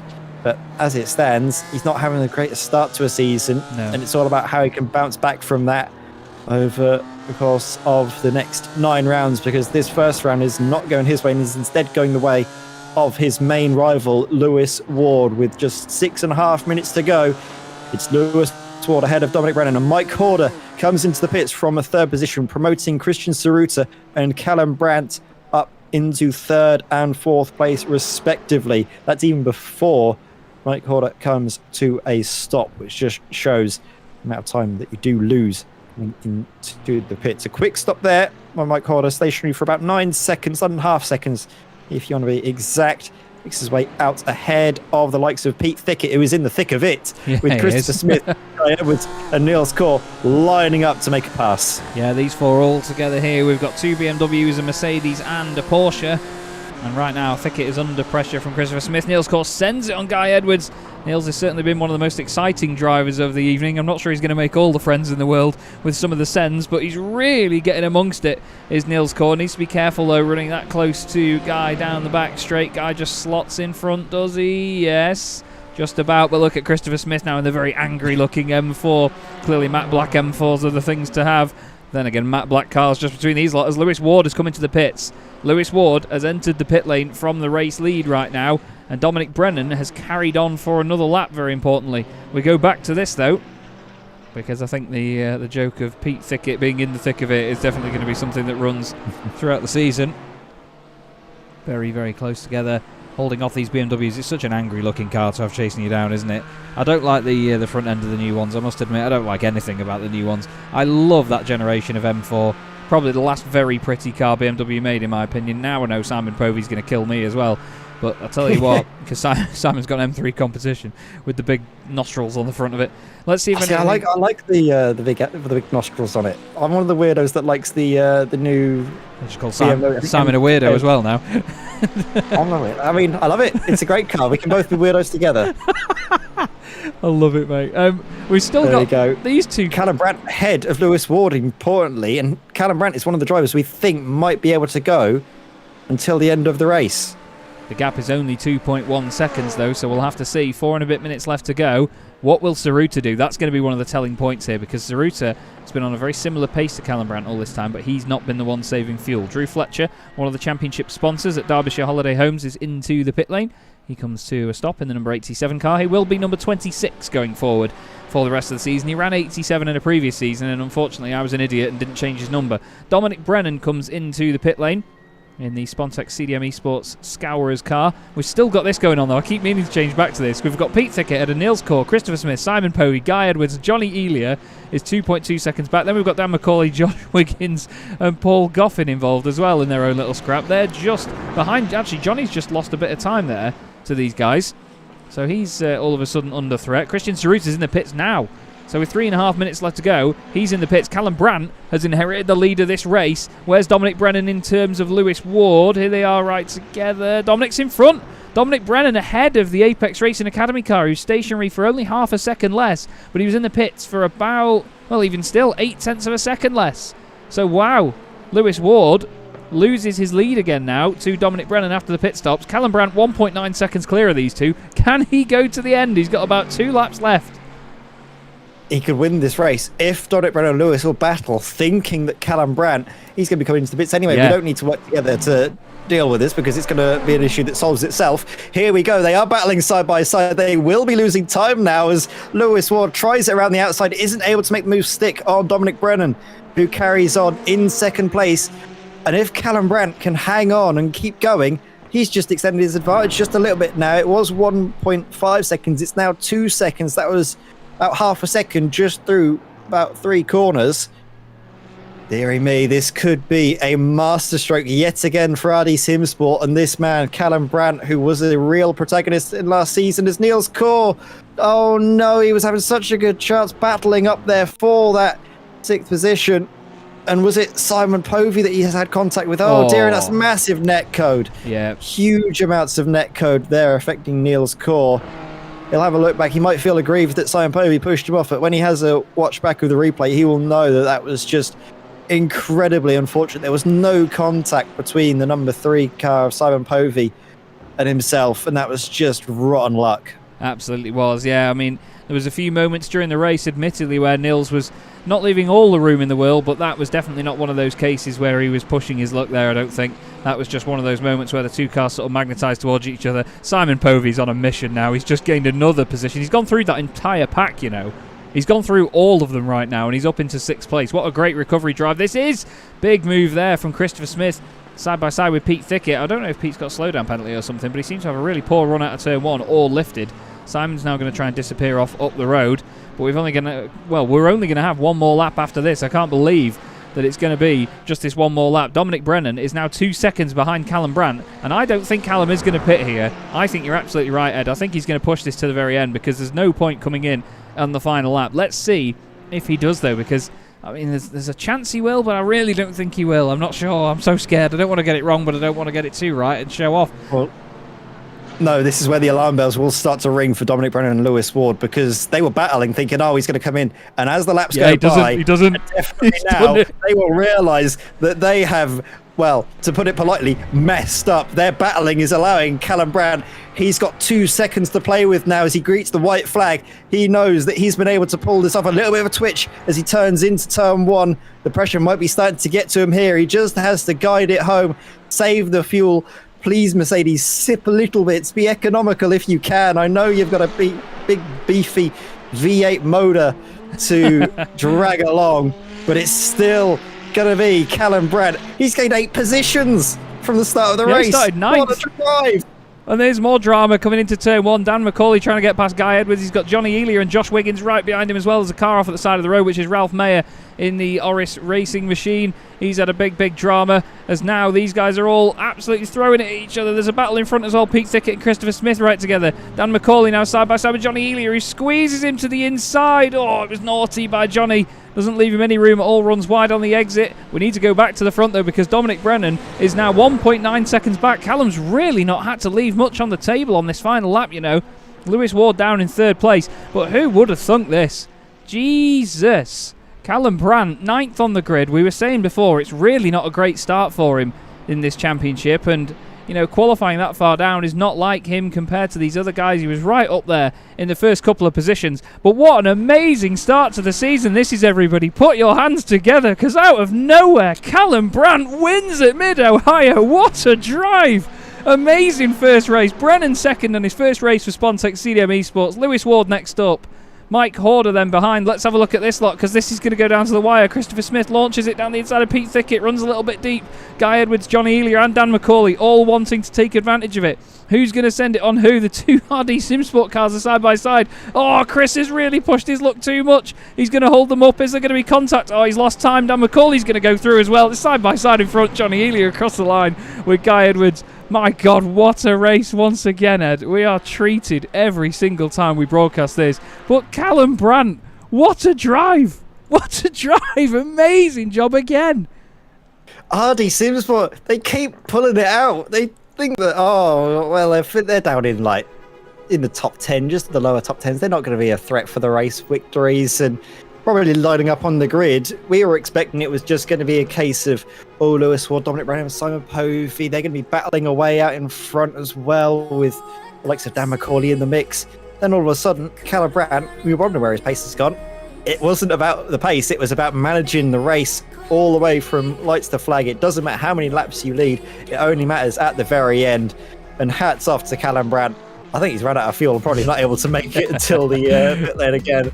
But that is a immense job by himself and all of the strategists at RD Simsport. Perfectly done there. And it is the Mercedes that comes out on top.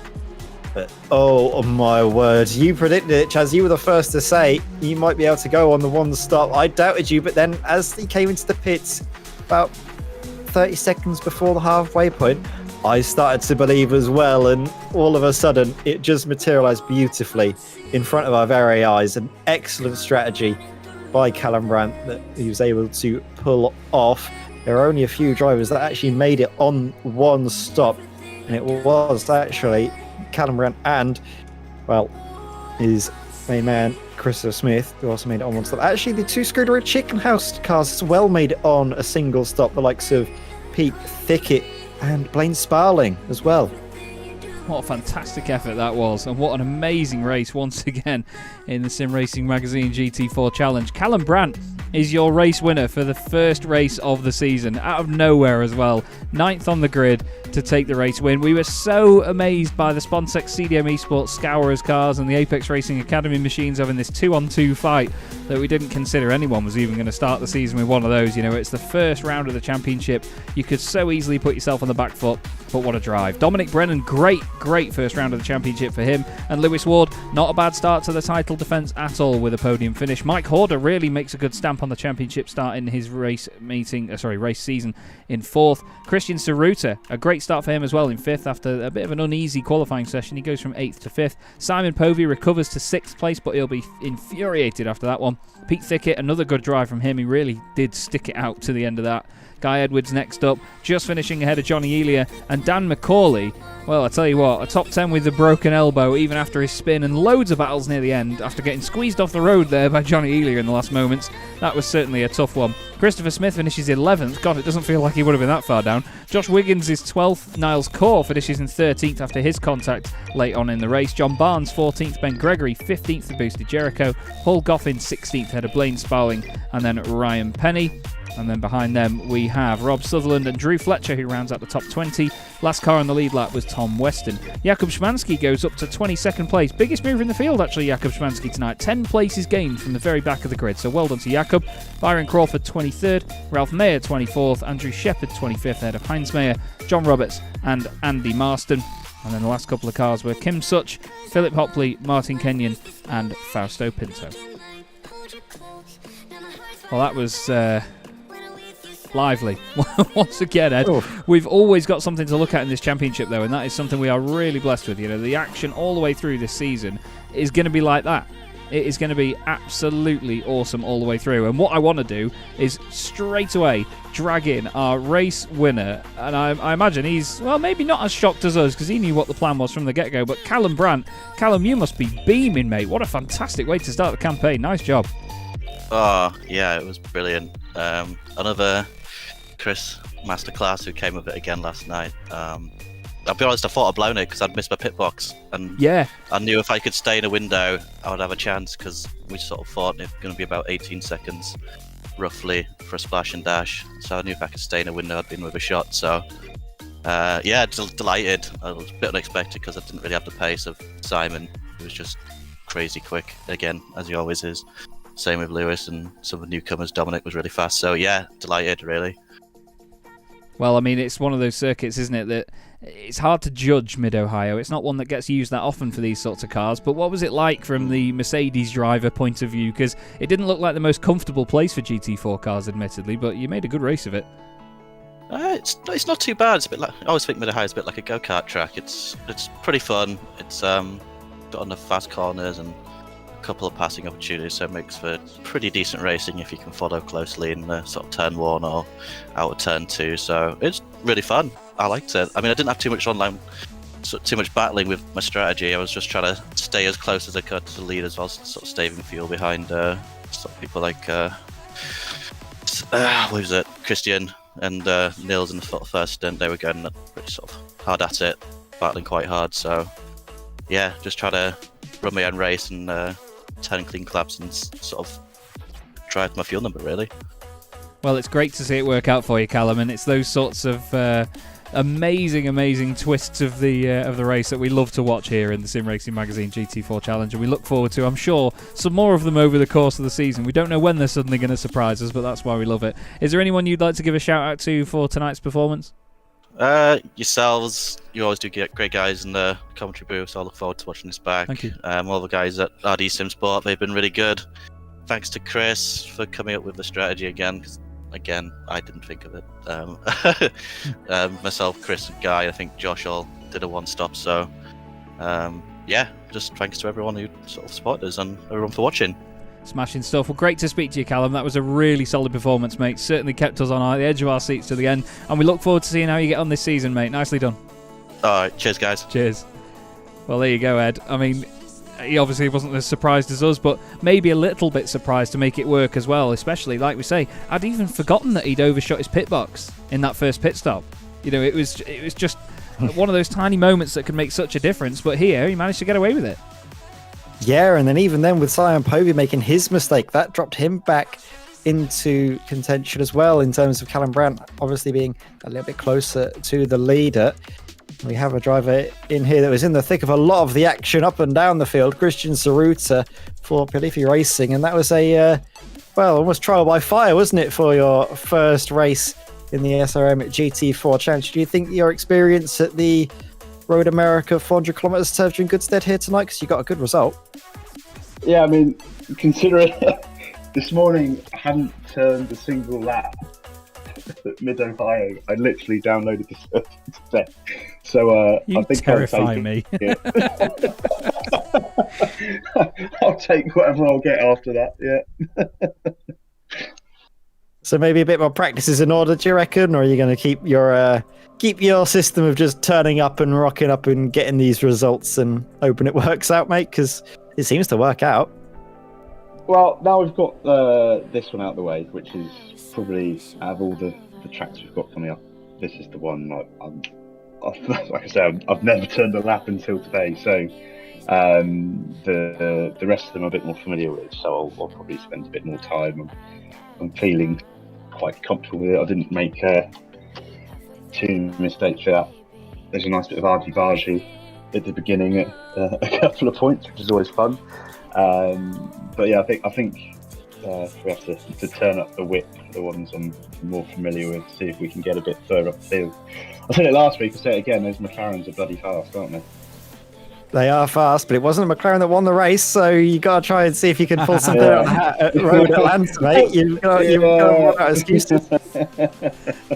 Was it the Merc that won? Yeah. I think he was behind me, but he didn't pit, did he? I was expecting him to pit with a lap or two to go, but no, did he go all the way to the end? He made it work. Yeah, Callum managed to make it work until the end, which is something that is really caught out a lot of drivers, certainly caught out the leaders, and maybe one that you won't be able to do at the next two tracks, Road Atlanta and Daytona, very sort of straight line speed focused circuits. You're on full throttle for a lot of the lap at those two tracks, so maybe not there. It's probably a return to form in terms of the two pit stops. But speaking of the next couple of tracks of the sort of American tour of the SRM GT4 Challenge, are those ones that you've got a lot of confidence in? As those tracks that you've done well at before?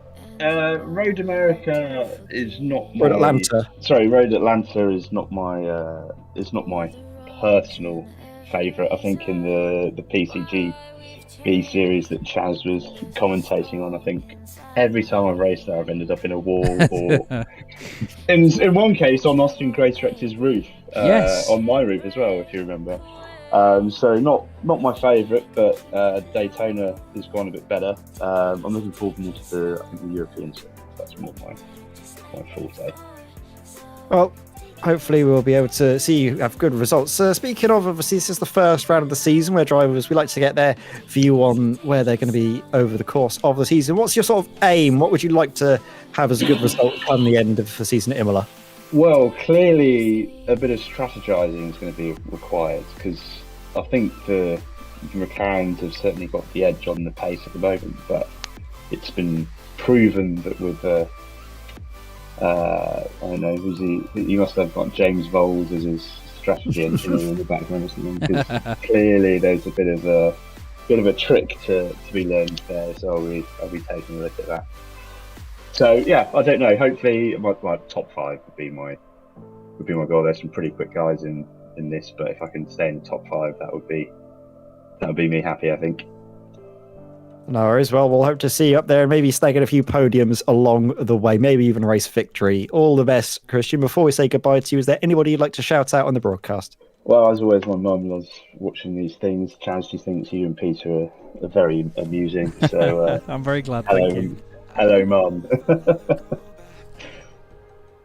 No worries, mate. Well, all the very best, and we'll see you in a couple of weeks' time at Road Atlanta, mate.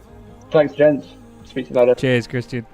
Bye. Fantastic stuff. Really, really lovely bloke to speak to. And hello, Christian's mum. Thank you very much for the kind words. Really, really glad that you're enjoying the broadcasts, and hope, of course, that you enjoy this pairing as well with myself and the wonderful Ed May in the box with me. And a driver that I'm really glad has actually hopped in for an interview tonight is my good friend Dan McCauley. Dan, you must be in agony after tonight, and hats off to you massively, tenfold. But still, even after the mistake and having to fight your way back through and really get your elbows out, or, well, one elbow out at the end of the race there, you must be pleased with the top 10 at least. Yeah, I think going into this, the only thing I wanted was points. To actually qualify in P4 and spend most of the race where I did, I was quite surprised. I think the guys that managed to do the Road America race last week definitely had an advantage with, wearing the tyre again. It took me a while to get back up to speed. I think that was pretty obvious by the end of the first stint when I dropped into the middle of nowhere. But yeah, I just kind of wish I'd managed to do that race last week, but obviously the arm has forced me not to. Yeah. But yeah, it's definitely, compared to the start of last season, this is 100 times better. I've actually got some points. My car still had 4 wheels on it.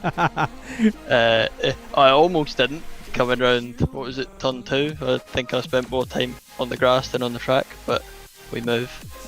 But yeah, it was really good fun overall, to be fair. I might just go and take some painkillers and have a nice bath now.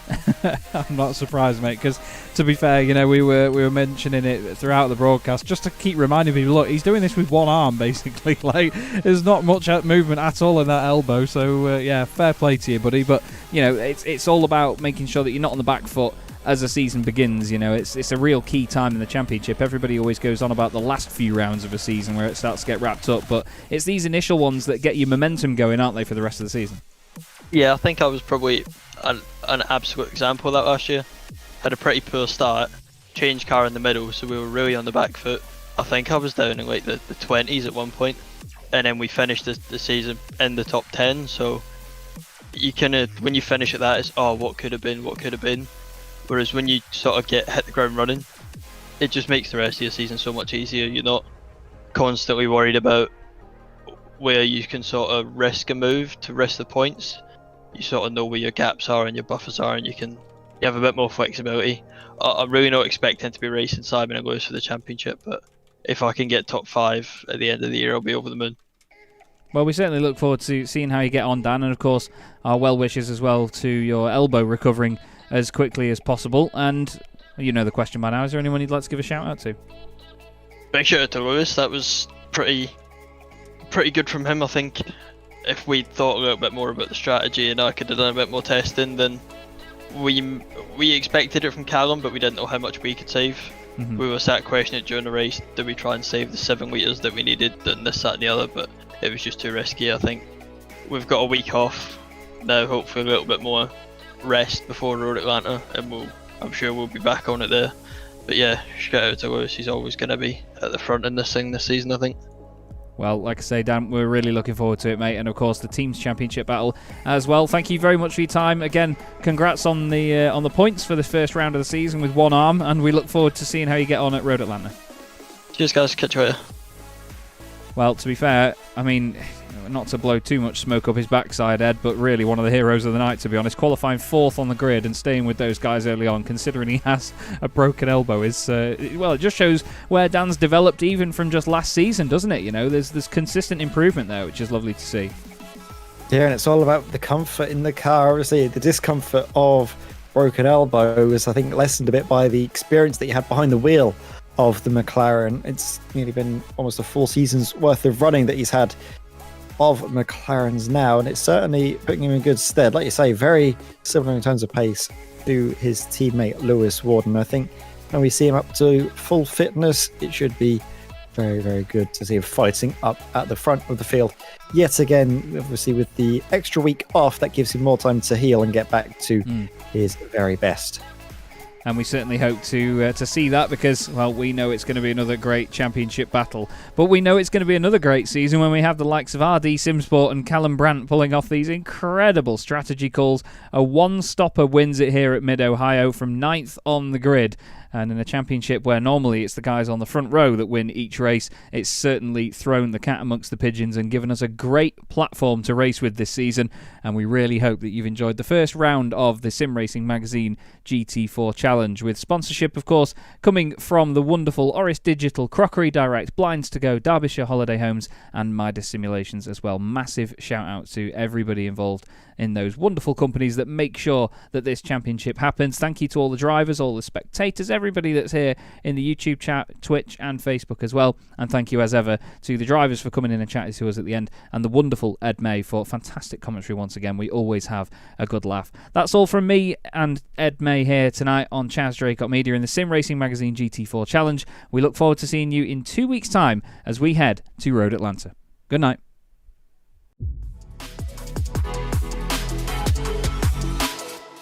Four French drivers at the French Grand Prix trying to win this on the final lap. The 3 wide again, Guillaume down the inside. Guillaume moves across, they're both in front of Milan and Pouget. But before you know it, we find ourselves here in the very final race of the competition. And then they see truck racing and they think, this is crazy, you know, these are 5-ton machines, 1200 horsepower brake. Oh, look at that switchback. Oh, you can look and a drift to show off.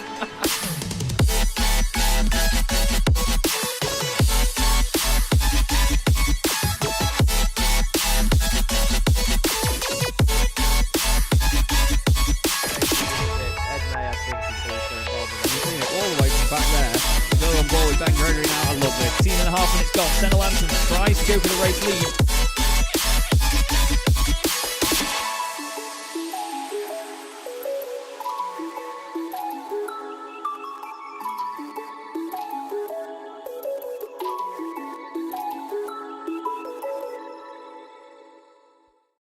Racing isn't easy, but experiencing it is.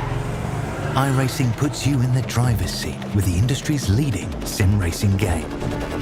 Drive on laser scan replicas of the greatest racing circuits from around the world.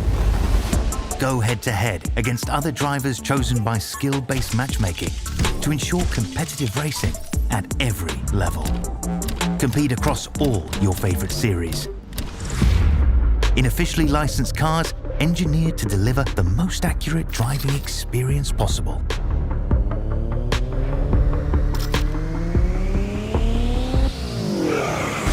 Join a race or host your own with players from across the globe. Race against the computer or in a league with friends. Feel the thrill behind the wheel. Visit iRacing.com.